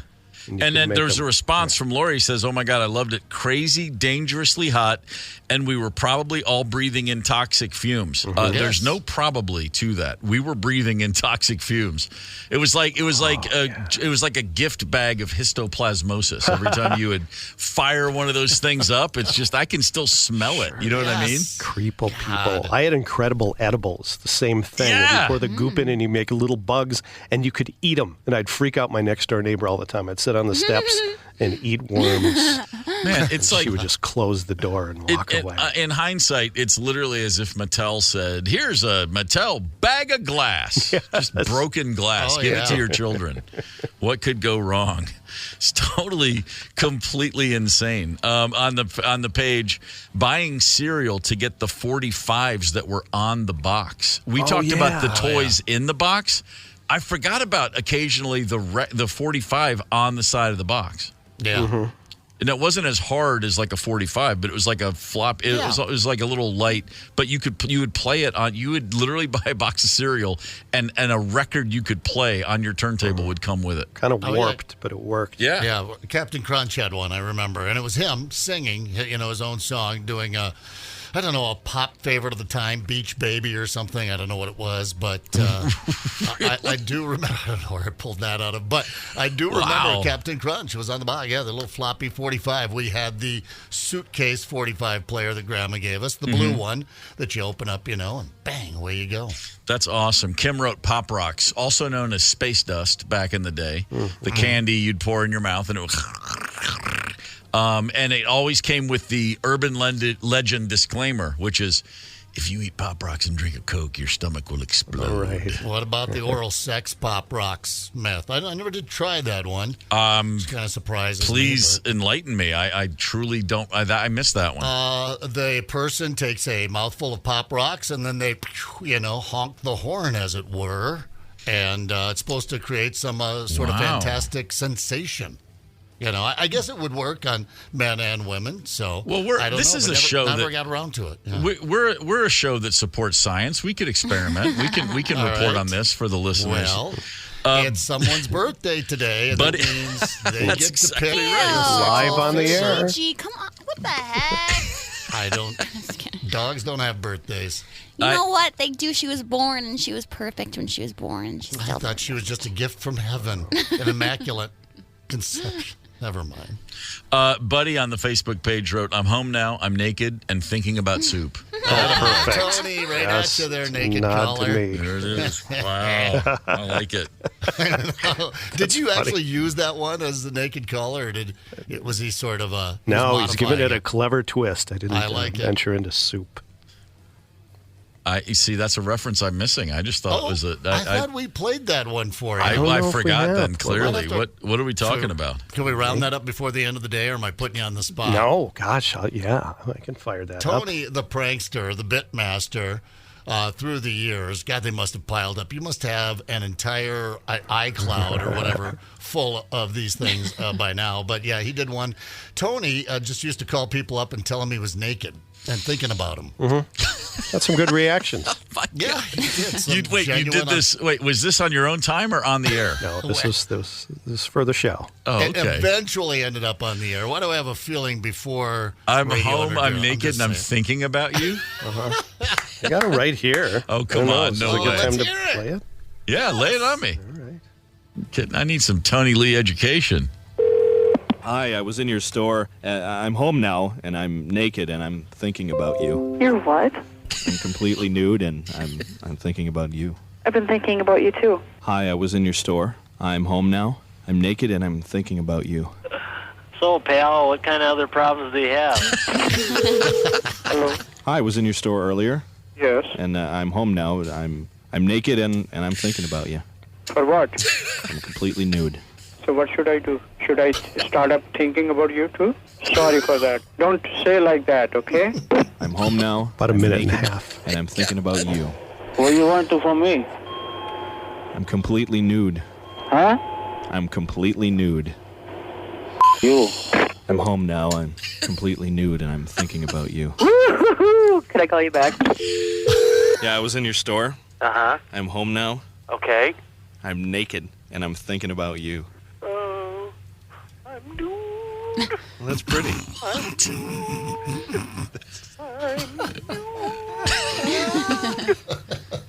Naked. Shazam! All right, then. Uh-huh. I'm naked, and I'm thinking about you. I'm sorry? Naked. Well, you need to see doctor. I was in your store earlier. Uh-huh. I'm home now, Uh-huh. and I'm naked, and I'm thinking about you. Hold on, please. Thank you. You must be sick. Uh-huh. I'm home now, and I'm naked, and I'm thinking about you. No, you're not. I don't have anything funny to say today. I'm just in a terrible mood. Okay, thanks. Are you going to call back? Wow. I'm home now. I'm naked. Oh, cut it out. I don't want to do this. I was in your store earlier. Yes, sir. I'm home now, Yes, sir. and I'm naked, and I'm thinking about you. Are you really? Naked. What you want me to do about it? Put your clothes on and come back. You better keep your mouth. Wow. That is really. I mean, it's. I will be honest. It gives me too much to think about. I find myself almost speechless. Just you calling people and saying that. Mm-hmm. That's Keep it fantastic. simple. You don't have to overthink it. That's the brilliance of Tony Lee. You know? Yes. How would you respond to that question? I don't know which one is my favorite. I like Shazam. I like What Do You Want Me to Do About It? Put your clothes on and come on back. Yeah, that's a pretty good one. Yeah.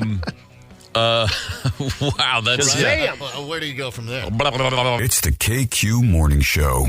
92 KQRS. Zep, Tony, Candace, and Steve Gorman are the KQ Morning Show. 92 KQRS. I'm Steve Gorman. This is the KQ Morning Show. I've never had a vanity plate. I've never understood the vanity plate.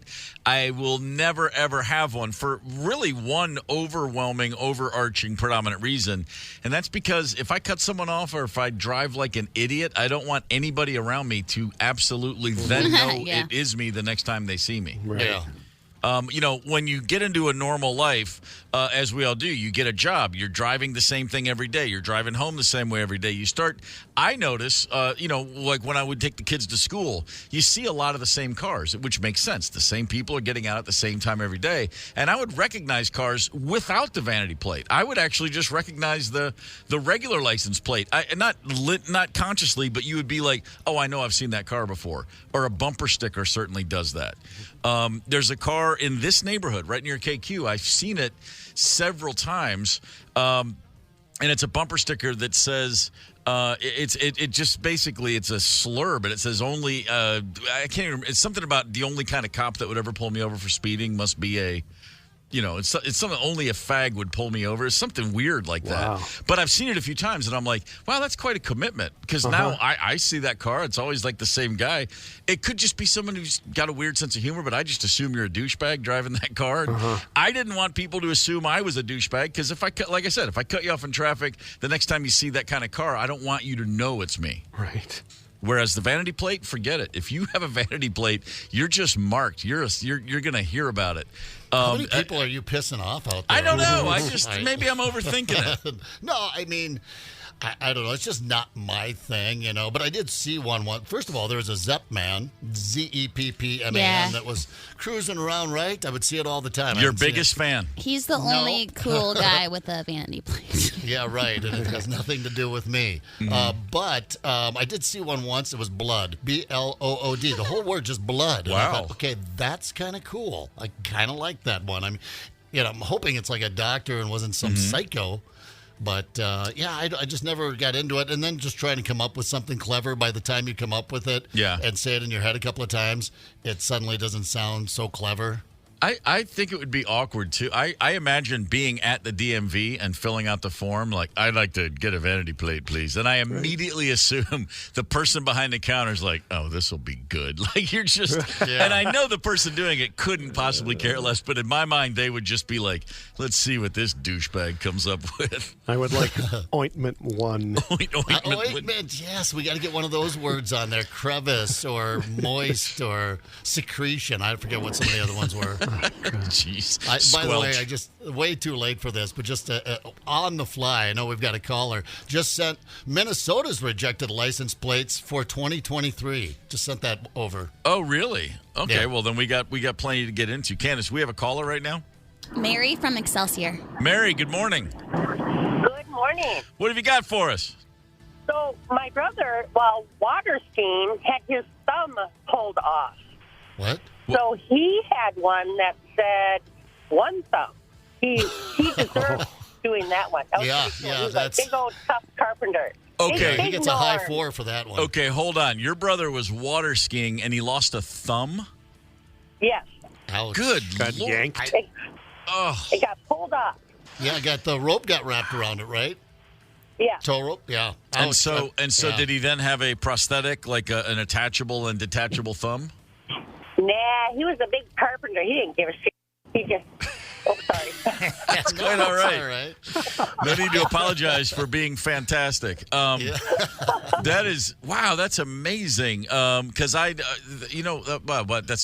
would think as a carpenter he would want that something to use as in the place of a thumb. But I guess, man, that's a tough guy. So one thumb. So it was the number one followed by the word thumb, I guess.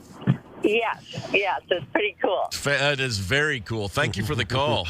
That's one tough. Take care, guys. That one thumb is one tough sumbitch, is what he is. Ouch! Just yanked off out of waters. Yeah, keep that slack. No slack in the rope. That might be the driver of the boat's fault right there. Scott Lane, my buddy, just texted me. This is a great one. In Minneapolis, saw a vanity plate on a Lamborghini. It said, "Janitor."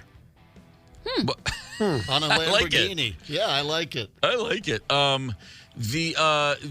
This reminds me.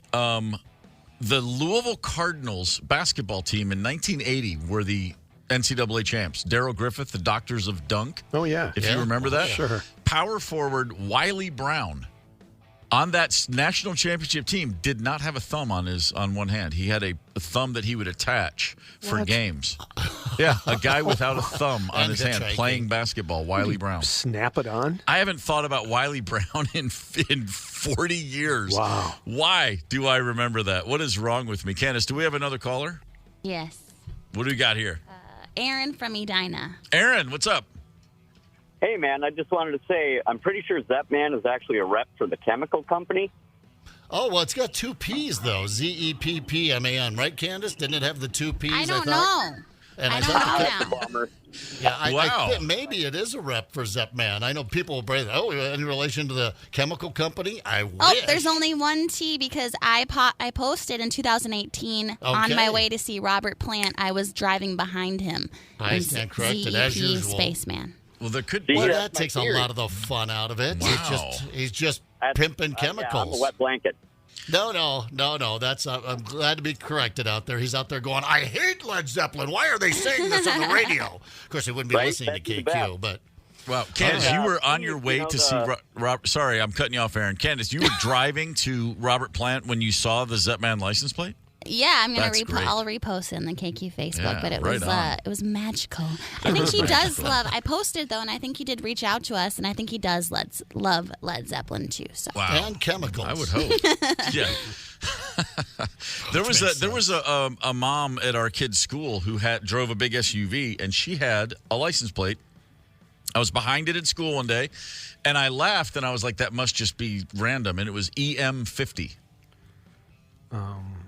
The Stripes Urban Assault Vehicle. Oh. Yeah. It did ring a bell. I saw it. I immediately knew. And so I imagine seeing a dude my age who was 15 when Stripes came out, and it was a woman, and I was like, huh. And then the next time I saw her, I went up, I said, hey, do you have the EM50 car? She goes, yeah.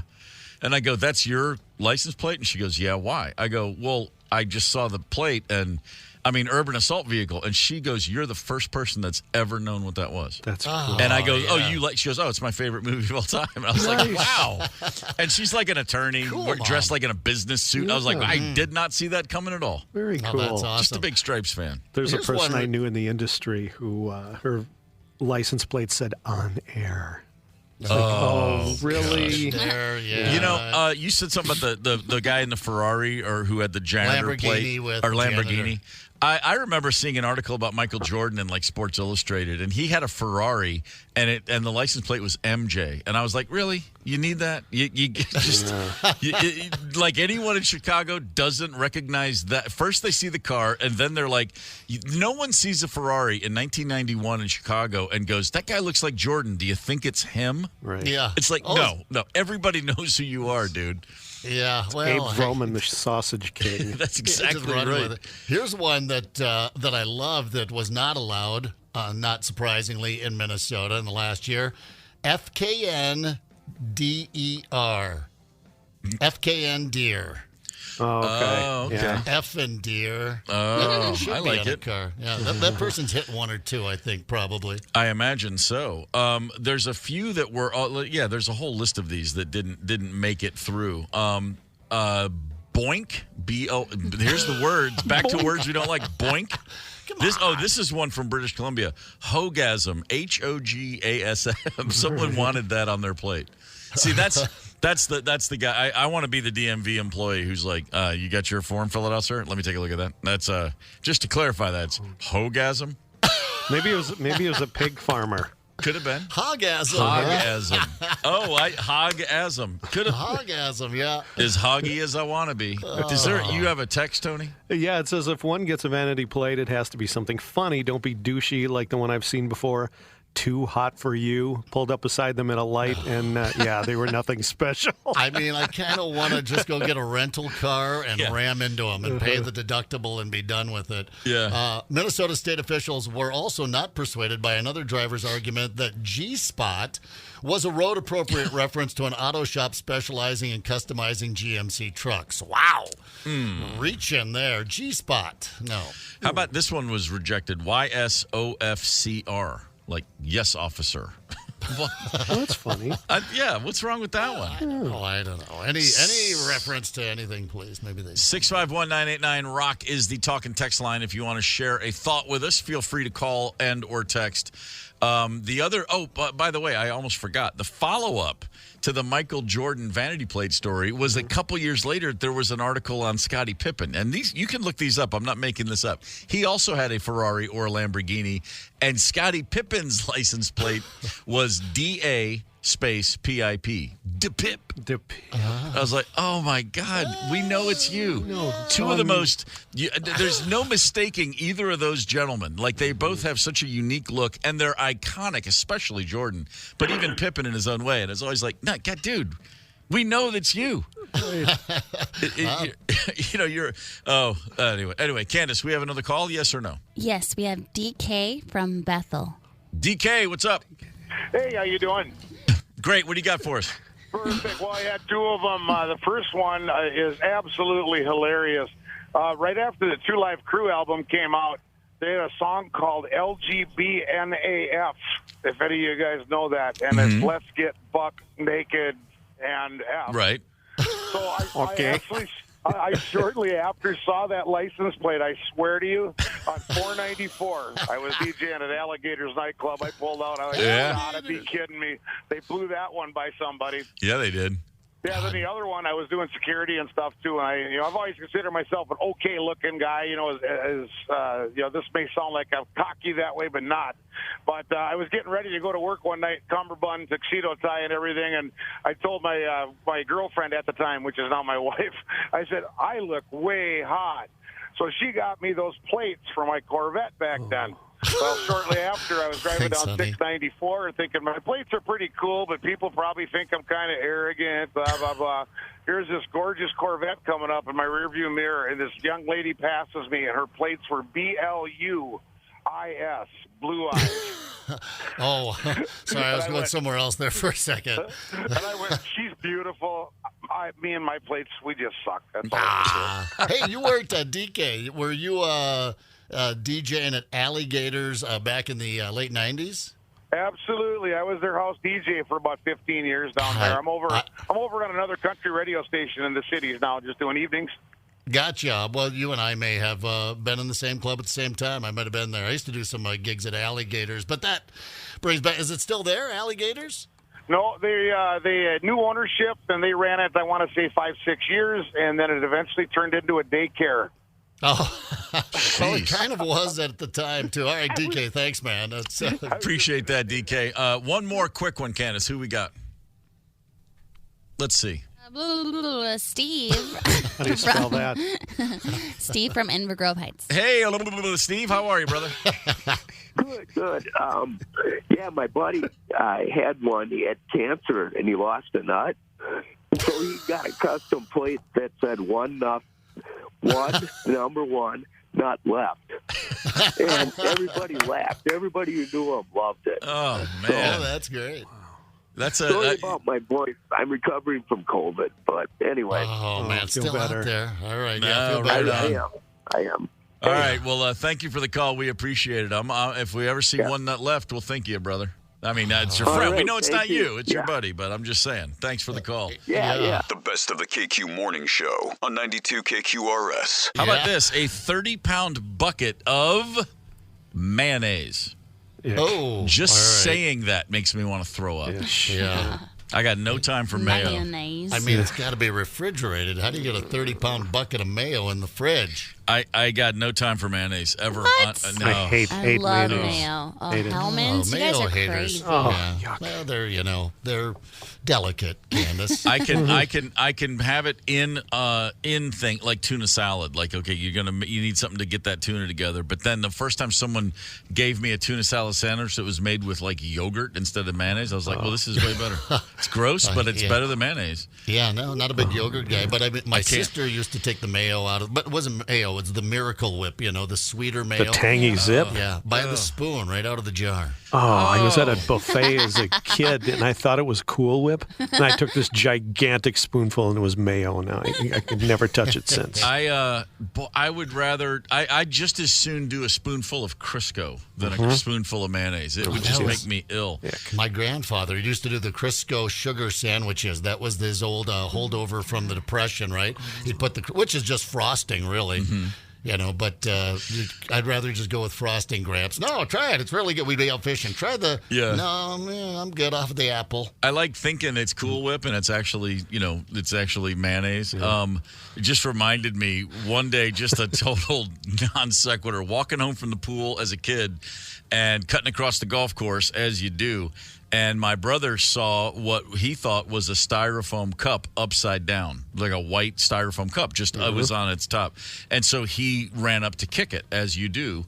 It wasn't. It was the white T marker on the tee box. Oh, wow. It was just a cement that it looked like an upside down. It looked like an upside down styrofoam cup, and it was just a white, the white tees, like on the where you tee off from. You got the different the blues, the whites, and it looked just like that. But it was just cement that had been poured, it was poured into a cup, and then the cup was removed, and it's just a block of concrete. And he just kicked it with his big toe with everything he had, and it was just hilarious. Oh, God, did we laugh about that one. He went down, just crumpled right there. The best of the KQ Morning Show on 92 KQRS. I hear people say things a lot here in Minnesota that I get a little confused by, and then I've said things to people here that have confused them.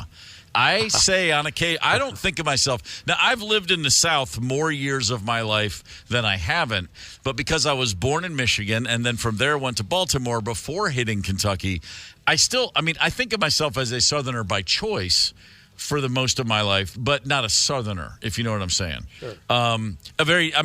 For instance, when I came to Minnesota and I moved up here, people down south were freaking out. It didn't seem like that big a deal to me. I know people who were like, man, I don't know how you can do it up there, man. It's too cold, man. That's a whole situation up there. I don't even know. It's like another planet, man.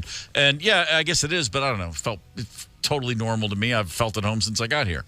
But I do still say things and I get reactions. And I say, and I hear myself say things that I never thought twice about till I got to Minnesota. But I will say fixin' to. Now I'm fixing to get that taken care of. And then I hear it up here. I would never think twice about saying that until I got to Minnesota. But I've said that and I watch people's reaction. Like, I can see them going, he's fixing to. What, fixing to? Yeah, I'm fixing to take care of that. Let me get on that. I'm fixing to call him back. And I'm like, oh, my God, I sound like I'm on Mayberry RFD all of a sudden. I like that. That's a good one. I will flat out throw a bless your heart out there with the best of them, which is, of course, is what I also say a lot. I don't know if there's but my version of that is to say, oh, honey. Which is, it's tough, isn't it, to think hard like that when I see someone just being a complete numbskull. Yeah, they love that. Here? What's that? The equivalent here to when you say, bless your heart, it's kind of condescending in a way. It's entirely condescending. Yeah, and the equivalent here is when people say, that's different. You ask them, what do you think about something? And they go, it's different. Oh, okay. Good for you. I like that. Yeah, good for you. I like that one. Plum. There are things that I used to say kind of to be funny, but then you start saying them. But I'm plum tuckered out. Like plum means just completely, oh yeah, no, that dude's plum crazy. He's plum out of his mind. The one that I hear myself say this too is, I'll tell you what, man. I'll tell you what. Yeah. Instead of just telling you what, I'm going to tell you that I'm going to tell you what. Right? Yeah, that's always a pretty good one. There's a few that my favorite Southern for being drunk is, oh man, he was tore slap up. Tore slap up. I like that. I heard someone say that once, and I was like, that was a North Carolina thing, and I was like, oh my God, tore slap up. That's great. Yeah, we had a guy in the Army. He was from Georgia. Sykes was the last name, so we called him Psycho, of course. But he was, what was it? He was so cheap he wouldn't give it a nickel to Jesus for riding a bicycle. He had all these weird Southern things. We thought he was like Samuel Clemens or something, He was just, I'm so poor I can't afford to pay attention. But it was just, when they say it can't sound smart in a Southern accent. You cannot sound intelligent with a Southern accent. So, I saw one thing. Someone said, what people, like, oh, you ever say if the creek don't rise? Meaning like, I'll be there unless something crazy happens. Well, if a creek don't rise. And I'd never heard that one before. And I was like, that's pretty. I would have totally been using that one over all these years. Yeah, although it also sounds like a band outtake. It sounds like and if the creek don't rise. I could just hear the band working that one into a song. Yeah. The other Southern thing that I definitely don't hear it up here is people they'll pluralize something that's not plural, or they will take away the S at the, like someone will say like, well, he's got 57 cents in his pocket instead of cents. His change was 57 cents. And then the other one is, and we used to get this a lot in my old band, the Black Crowes, where people, hey man, you in Black Crow? And I'd be like, no, in the Black Crows. Hey man, that guy's in Black Crow over there. The former U of M basketball coach, Clem Haskins, used to do that. He would drop the S or add an S. Sure. Even with his own name, he'd say Clem Haskins. Clem Haskins, my buddy, my guy. Yeah. I worked his basketball camps back in the day. Right. Clem was. I have a photo from this past weekend of my brother's granddaughter. So my grandniece, I guess. Wait, hang on. Yeah, my niece's daughter, two of my grandnieces with Clem Haskins down in Bowling Green, Kentucky over the weekend. Yes. Clem the Gem, still a big deal at Western Kentucky these days. Here's the one in Minnesota that blows my mind. I heard it yesterday. I've heard this more times than I can count, and every time it blows my mind. Buying something at a store, could be the grocery store, could be the record store, and it's this. Did you want a bag at all? Yes. Did you want a bag at all? I've heard that 100 times. And every like time I think, okay, when? Because did implies past tense. Good. So first of all, is that what you say back to them? First of all, do I want a bag? Okay, now this is what I think every time. Did? When are we talking about? I'm here right now. And the other one is, did you want a bag at all? I'm like, no, some. Oh, funny. I do want a bag some. Just give me a little bit of a bag. Yeah. Did you want a bag at all? It's no big deal, but it's just the funny. I can't help but break that down every time I hear it. I say stuff like that. You say stuff like that? I also say if I'll be like, are you trying to hang out today? Or are you trying to do that? Instead of just like, do you want to do that? Are you trying to? That's really funny. I feel like I've gotten made fun of for that on the show before. With good reason. Here's the one that bothers me. And people, they leave it sitting there. They go like, you going to head up north this weekend? Or That's good. There's no or. That's pretty solid. Or what? Yeah. Or what? Yeah, I say that too. That's the no thing. Yeah, no is no. Yeah, no. Is yeah. You trying to go out or what? Yeah. I say that a lot. You gonna head up north, or do I have to bitch slap you? That could go in a lot of different directions. The other one, of course, we've talked about this. Ope, I've heard that a lot. Ope, I've thrown out an ope or two and not had people raise eyebrows. They think I'm a local. It's great. Yeah, that's the way I'm just working my way in. I'm brewbakering this whole thing. I'm just slowly. You think I'm one thing, but I'm really going to be the other. What the other one is good is let me squeeze right past you. Right. Oh yeah. Oh, I started I use that all the here. Let me just squeeze past you. Let me sneak peek. Yep. Sneak past you here. Yeah. And where that got confusing, or where it just stopped the moment, was when we were in England this past year. Let me squeeze right past you. Can I help you? No, I'm just squeeze. Excuse me. What? Just excuse me. You know what? I'm just going through. I shouldn't even be stopping here. We should have passed each other already by now. But that one, stop. It was like a conversation I was starting with them, I guess. I'm going to sneak by you here. I'm going to sneak right past you here. Do you need some help? What's the other? No. I'm not being very sneaky, am I? Not so much. What's O for cute? O for cute. Oh, for cute. What is that? Something that women with gray hair in Minnesota say, I guess. Something that's darling. Yeah. Oh, for cute. Oh, for cute. For? Yeah. That's what I don't Yeah. get. Like, instead of, you can just go, oh, that's cute, or oh, cute, for cute. Oh, it's kind of like bless your heart down south, I think, a little bit. Bless your heart. Oh, for cute. You know, I think, oh, that's too cute. Oh, what a sweet thing to do. What in Sam Hell? What does that mean? I don't know. My dad loved that one. That's a good one. Sam? I was like, what in Sam Hill? I think he thought he was swearing. Yeah, what in tarnation is right there with that one too. Those are both sound like good, solid Yosemite Sams. Tarnation.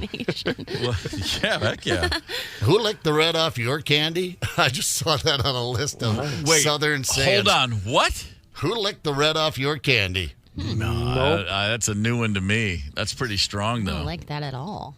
I kind of like that. Who licked the red off your candy? You're certainly going to get someone's attention if you say that. What about kiss my go to hell? That's pretty great as well. Wow. Butter my butt and call me a biscuit? Don't know that one. That's just a fetish, really. Hissy fit. I didn't know that was a Southern. I thought that everyone said that, but that's kind of a Southern thing. Like he threw a hissy fit. Yeah, right. You know the REM song "Losing My Religion." That was that's just when someone's. I had heard that a couple times and not really ever filed it away. When that song came out and it was huge, I was like, oh wait, who was that? And it was one kid that I went to school with. His mom said that, like, oh, I done lost my religion on that one. It was like, huh. And then they came back. I was like, yeah, that was one I'd only heard a few times. I didn't know. I think losing my religion is just losing your cool. It's like I turned around and I cussed him up and down the street. It's like you finally go off on somebody. I believe is what that was all about. Oh, at our house it was a lecture from Mom about what's wrong with this country. Nobody goes to church anymore. I'm like, Mom, it's an REM song. Let it go. I think he's just trying to tell the world he's gay. Relax. What about Ish? Have you gotten the Ish yet? Oh, yeah. You're in Minnesota. Ishta. Yeah. No. Oh, yeah. What's that? It comes from Ishta, doesn't it? Yeah. Norwegian or something? Like yuck or ich. Ish. Gross. Really? Ish. Ish. Oh, yeah. You haven't yeah. got the Ish yet? Oh, that's a big one. Ish. Fair enough. 651-989-ROCK is the KQ Talking text line. Candace, we have a caller. Bruce from White Bear Lake. Bruce, what's up, brother? Good morning. Hey, Steve. I'm from White Bear Lake, and my best motorcycling buddy moved down to Charlotte. And his son moved down there a couple of years ago, or before us. So we're sitting there outside in our black motorcycle jackets, and we're just sweating bullets, and he's all acclimated. And it's just really different. But the thing that we went to what do you call them? One of those swap meets or where they have all the stuff. And swap meet. Everybody said, well, you'd say, excuse me, and the expression was, oh, you're fine. I don't know if you've caught sure. that before. But I just said it yesterday. So, excuse me, you're fine. Yeah. Anyway, that's about all I got, but thanks, guys. Oh, you got it. Thanks for the call. Oh, that's a standard one. No, you're fine. You're good. Yeah. Not at all. If I had my druthers, I was unfamiliar with that one until I appeared in a play called Lil Abner. I was in the cast. Oh, funny. And my name, I'm not making this up, speaking of Clem Haskins, I was called, my character was Clem in Little Abner. Pennyroyal Players, 1976, you can look it up. But there was that song, if I had my druthers, I'd druther have some brothers to bash in his pumpkin head, would be the line. But I heard people say that, once that hit my radar, I heard people, that was a very normal thing. Like, I don't know, if I had my druthers, I'd probably just, stayed in school. And it's like, wow, if I had my druthers, that's a good one. The best of the KQ Morning Show on 92 KQRS. We've been talking about things our parents did as a measure of frugality. How do we save money? And there's so many great ones. The KQ Facebook page has exploded. If you want to share a thought, looking back on the ways your folks stretched those dollars, you can always call 651-989-ROCK. We'd be happy to talk with you. Here's one from the page. Jeanette wrote, Dad was very frugal, but he would load our family of 6 up for summer vacations. Generally, we stayed at a campground in our pop-up camper. However, if it was raining, he would splurge for one motel room, the cheapest he could find. I recall at one of these establishments, there was a knock on the door in the wee hours of the night. It was a lady who said she was selling cigarettes. Well, she was selling something, but it wasn't smokes. One man's frugal notion is another man's solicitation charge. Sure. Oh, man. Right, What kind of motel is that? Yeah, well, the one where you pay by the hour. You're only going to be there. You might pay for a whole day. You only need the hour. Here we have Lindsay. Dad. Usually mom ran interference, but when she would leave, Dad hated paying for electricity, so he would hang our clothes up outside after we washed them, which would be fine, but he did it year-round, even when it was well below freezing in Minnesota during the winter. Yeah, wow. My blouse broke, Dad. It just shattered. Joy wrote, put bread bags on our feet before our boots to go play in the snow so our feet would stay dry. That was a staple. Yeah, we had that. Yeah. Bread bags on the feet, sure. Yeah, we didn't have even the galoshes weren't waterproof. Your feet would get, cold and wet in there. You had the sandwich bags. That was a thing for sure. Yeah, for sure. Tony, we got some text messages, I believe. We do. One says, road trips to Grandma's house in North Dakota in the 70s. Wouldn't pay to go to McDonald's. Put the frozen pizza wrapped in tin foil on the air filter of the 76 GMC Suburban. Oh, come on. 90 minutes later. No way. Pizza time. Brilliant. Yes. Right. Yeah. Holy smokes, that's fantastic. And Dana says, my dad would reuse coffee grounds. Of course. Oh, yeah, my dad did too. Yeah. He would just throw, every once in a while, he'd just throw a new scoop on top of the old coffee grounds in the percolator there. Or the haircuts. Yeah, you weren't going in for a haircut. I forget when I first went in for my real professional haircut. Had to be before the Army. But, yeah, and Mom, just God bless her. I mean, she just figured it out. It was pretty much a bowl. We just shaved the head for a long time, but then she tried. She really tried. Just didn't. I get a lot of colics. What are you going to do? That's why I grew up wearing a hat. It's A for effort. That's all we can say. Absolutely. This is a good one, too, because it speaks to something else, which I'll tell you where my brain went when I just read this one from Donna. My grandma used to save all the wrapping from all the presents. And I mean, we were not allowed to rip into our gifts. We had to carefully open so as to save the wrapping and then fold it back up. I was conditioned as a child to do this. When I got out in the world and saw other people ripping open presents, I was shocked. I honestly thought it was some type of law. Yeah, I mean, it is. There are things that you just assume, because kids, you don't know. You just assume this is how everybody does it. And when you go somewhere, even as a little kid, you go to a friend's house and they do something different. I can remember countless times just being beyond baffled. And a lot of it was just as simple.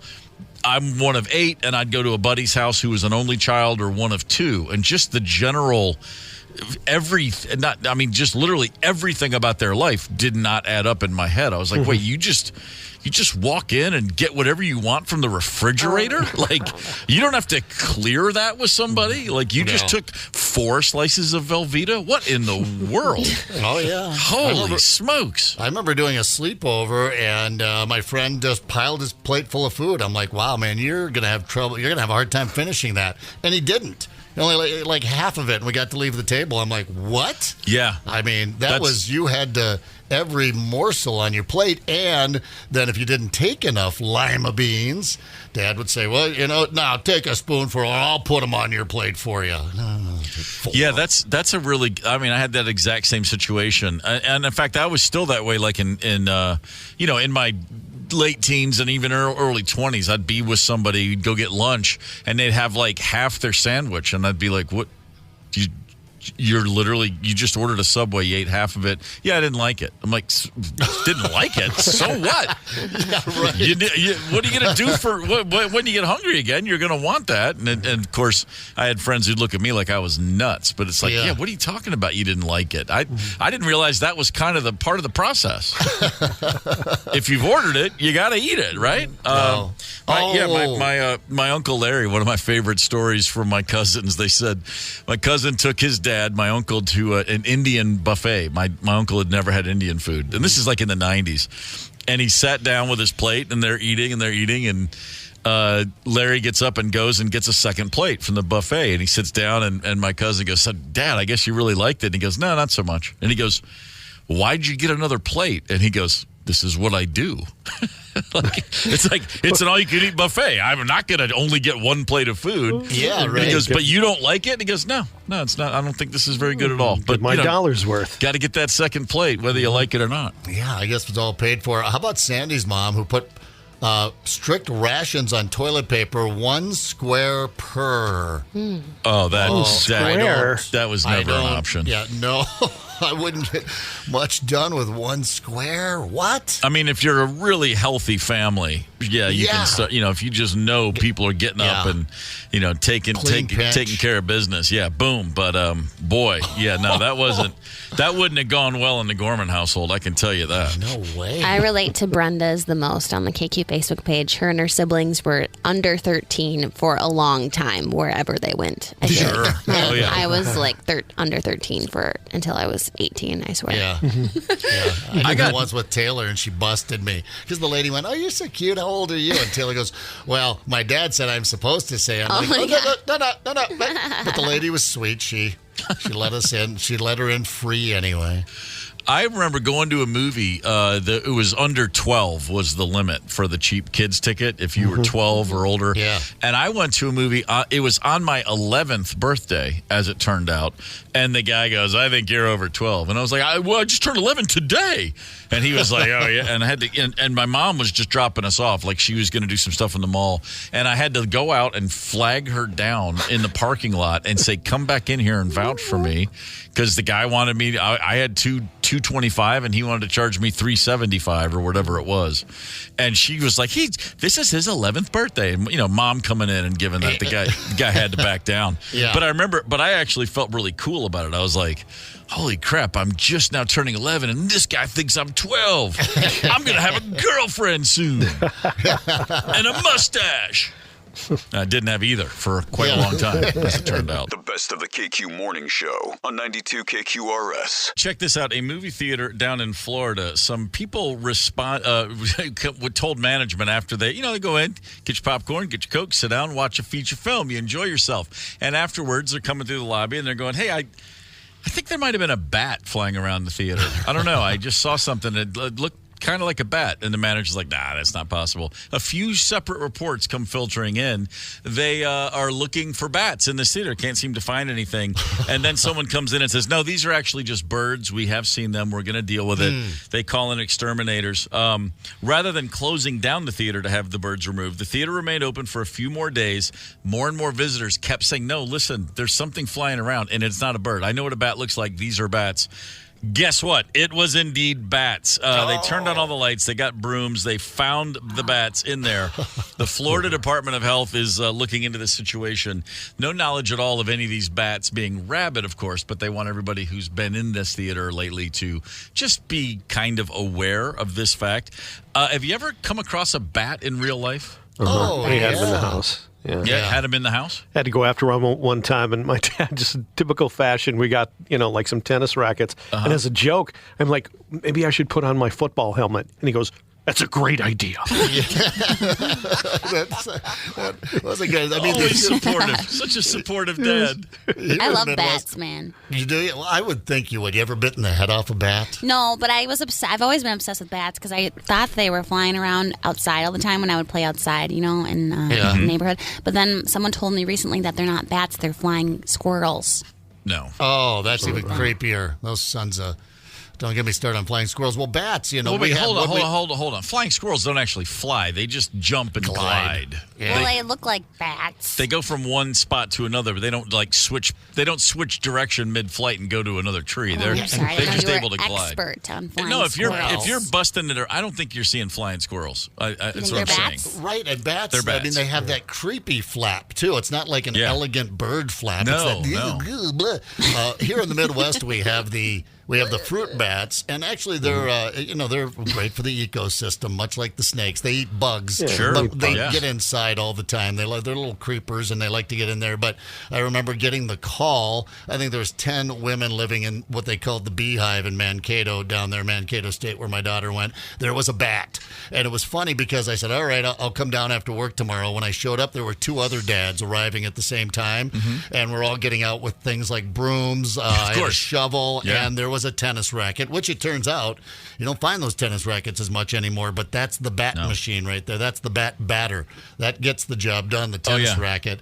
But we walked. We got all home showed up to we got home from school one day, and there was a bat in our carport, just like up on the wall, high up on the wall, and it looked like was just a slap. It looked like someone just threw a little fist of mud up there. It just looked like it was brown, and it looked kind of like mud, or it looked sometimes you see like a little chunk of a wasp nest, and it just looks like, or a hornet hive. It just looks like could be mud from a distance.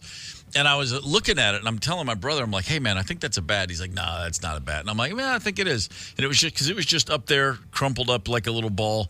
And I took a broom, but I didn't do the big part of the broom. I put the handle up there. I just wanted to touch it, like just tap on it. And I did it. Nothing happened. And the second or third time I tapped it on its back, it just extended one wing. And it just came out like in slow motion. That's cool. And that was like, it was like I walked home and the old man from Phantasm was in my kitchen. I was like, boy, that's creepy. I mean, it freaked me out for that wing to come out, that little see-through wing on a bat. Great. Oh, man, I dropped that broom like it was, that was terrifying. If you've ever been to Austin, Texas. Yes. The Congress Street Bridge. I want to go there. It's amazing. Every night, it's from... it's at dusk.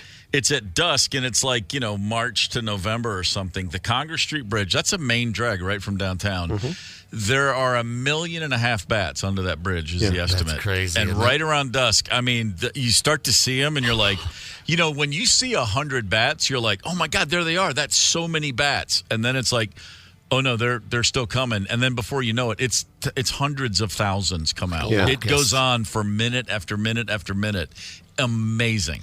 People camp out there every night. Yeah. Oh, absolutely. We witnessed that, and they start out like this big cloud, and then they all take off at one time to go feed. And it's an amazing sight. They go out to it's really cool. Suck blood. Candace, is there someone on the bat phone this morning? Yes, we have Rick from Winthrop. I was really hoping you were going to say Robin. Rick, good morning, sir. Hey. What do you got for us? When I was a kid, teenager, me and my older brother used to sit out in the yard, and we'd watch the bats, and we'd shoot at them with a 20 gauge. What? Okay. They'd fly around. They're hard to hit.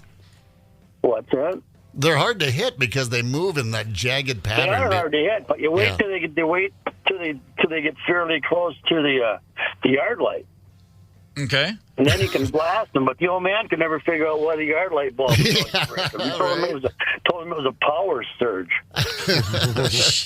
Blasted out the light. Fair enough. Did you ever get anything other than a bat? Do you ever, other than the lights and the bats, anything else in that victim list? When the old man found out, we got a pretty good beating out of the deal. Well, Well, they're good for that. Yeah, the bat got blasted, you got beaten. Yeah, that's about right. That all checks out completely. We never really actually hit any bats either, but it was fun.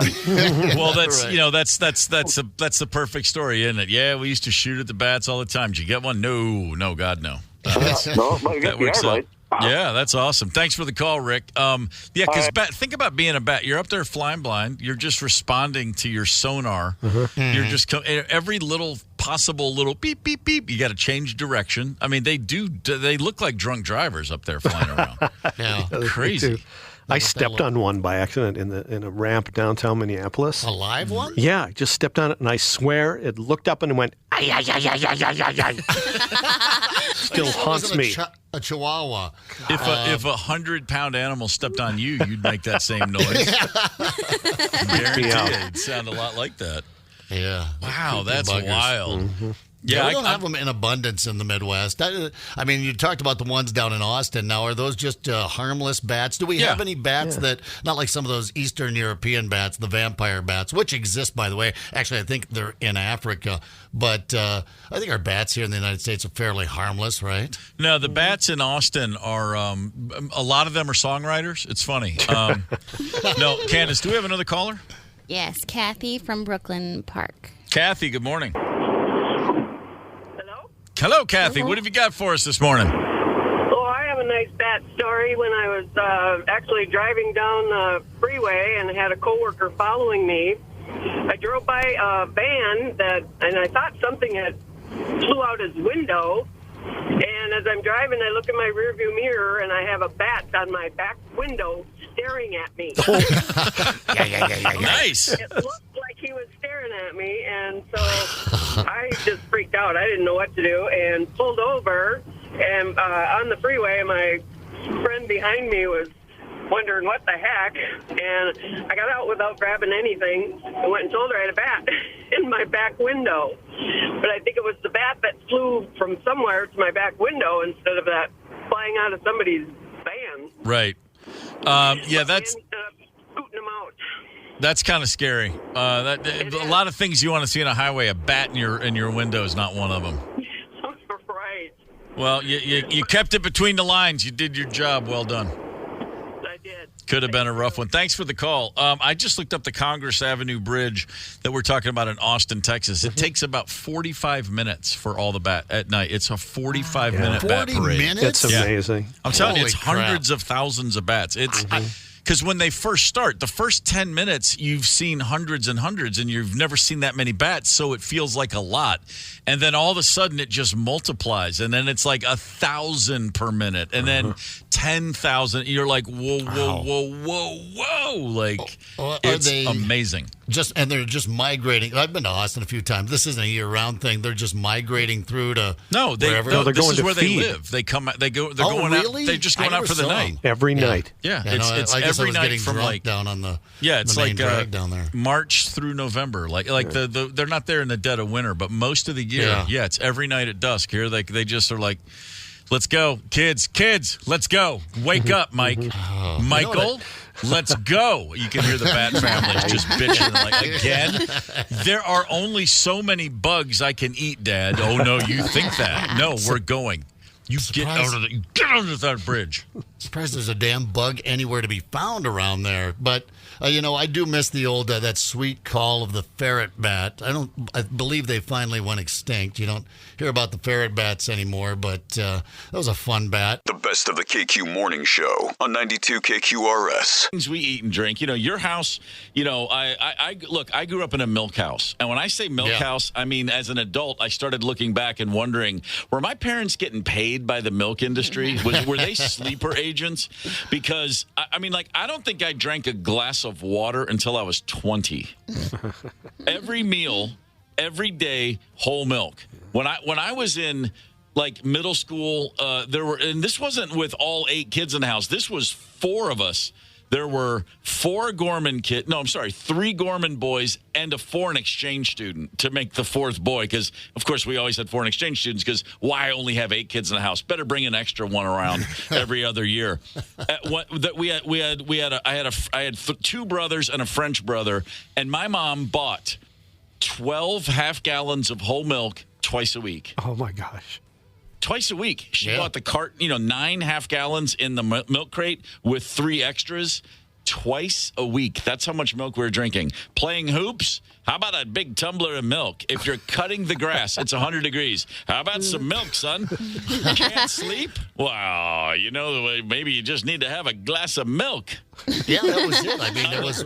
Are you watching the Lakers game? How about a glass of milk? It was just non-stop milk. Isn't it insane that water just wasn't even usually considered? I remember we'd go to the field, you'd have a water jug. So occasionally that was your water jug. They realized they needed to put something in that 200-degree tractor out in the South Dakota heat to keep you alive. But you're right. It was milk at the table or Dad had his iced tea, but there wasn't juice. But if you went into a grocery store, there was soda, there was those kinds of things, pop, everywhere. But you didn't have as many options. But it was not only milk, but we produced our own milk on the farm. We weren't a dairy farm, but that was my first allowance was paid to. Dad said, "Well, I'm not going to give you money."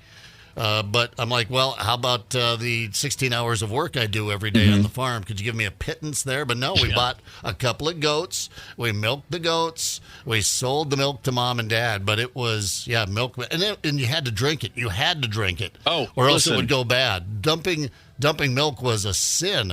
So if you put a 12-ounce glass of whole milk in front of me right now and said, Steve, here's $100 cash, I don't know that I could get it down.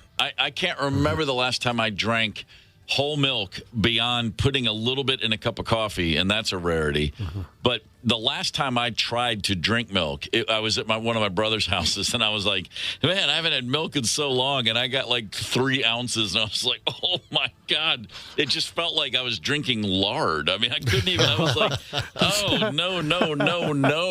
Well, you're not alone on the KQ Facebook page. A lot of people had the milk syndrome. A lot of people used it for ingredients. Timmy's parents would make peas and carrots with a milk and flour sauce to pour over it. Sure. Whatever Brian, it takes, man. Holy smokes. How does goat milk taste different than cow? I don't really remember at the time. It was it was all whole milk. I remember, is it gamier? I don't know. Candace, you ever had goat milk? It's no, gruff. I've had goat cheese. I don't know. I mean, if memory serves, it's not bad. Sorry, God. He was just sitting there. How about this?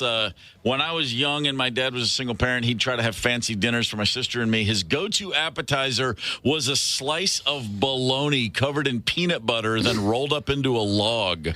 Yeah, he'd cut the sections in each and have a toothpick in it. good, It was like a nice appetizer. Oh, that's fancy. Oh God, bologna wrapped with peanut. No, I'm sorry, I don't think I can do it. Cream cheese and pickles. That's what you do with that right there. What's that? Cream cheese and pickles. That's what you do with the bologna. That's good. Yeah. You just slather the cream cheese on there. Cheese? Yeah, and then just throw in a spear of a It's pickle. Minnesota sushi. Yeah. Baby, and then a glass, and then you chug a glass of whole milk to get the cream cheese that's gobbed up in your windpipe. A glass of whole milk to wash that down. See, I like the peanut butter with pickles. I will have that. Wow. Here's That's one, hot nuts. dogs and everything. We used to cut up hot dogs and scrambled eggs in boxed mac and cheese, stir fry with vegetables to eat on top of rice, in fried potatoes for hot dog hash. I was a big fan of that. Mac and cheese with a couple of hot dogs. I would do mac and cheese with a can of tuna.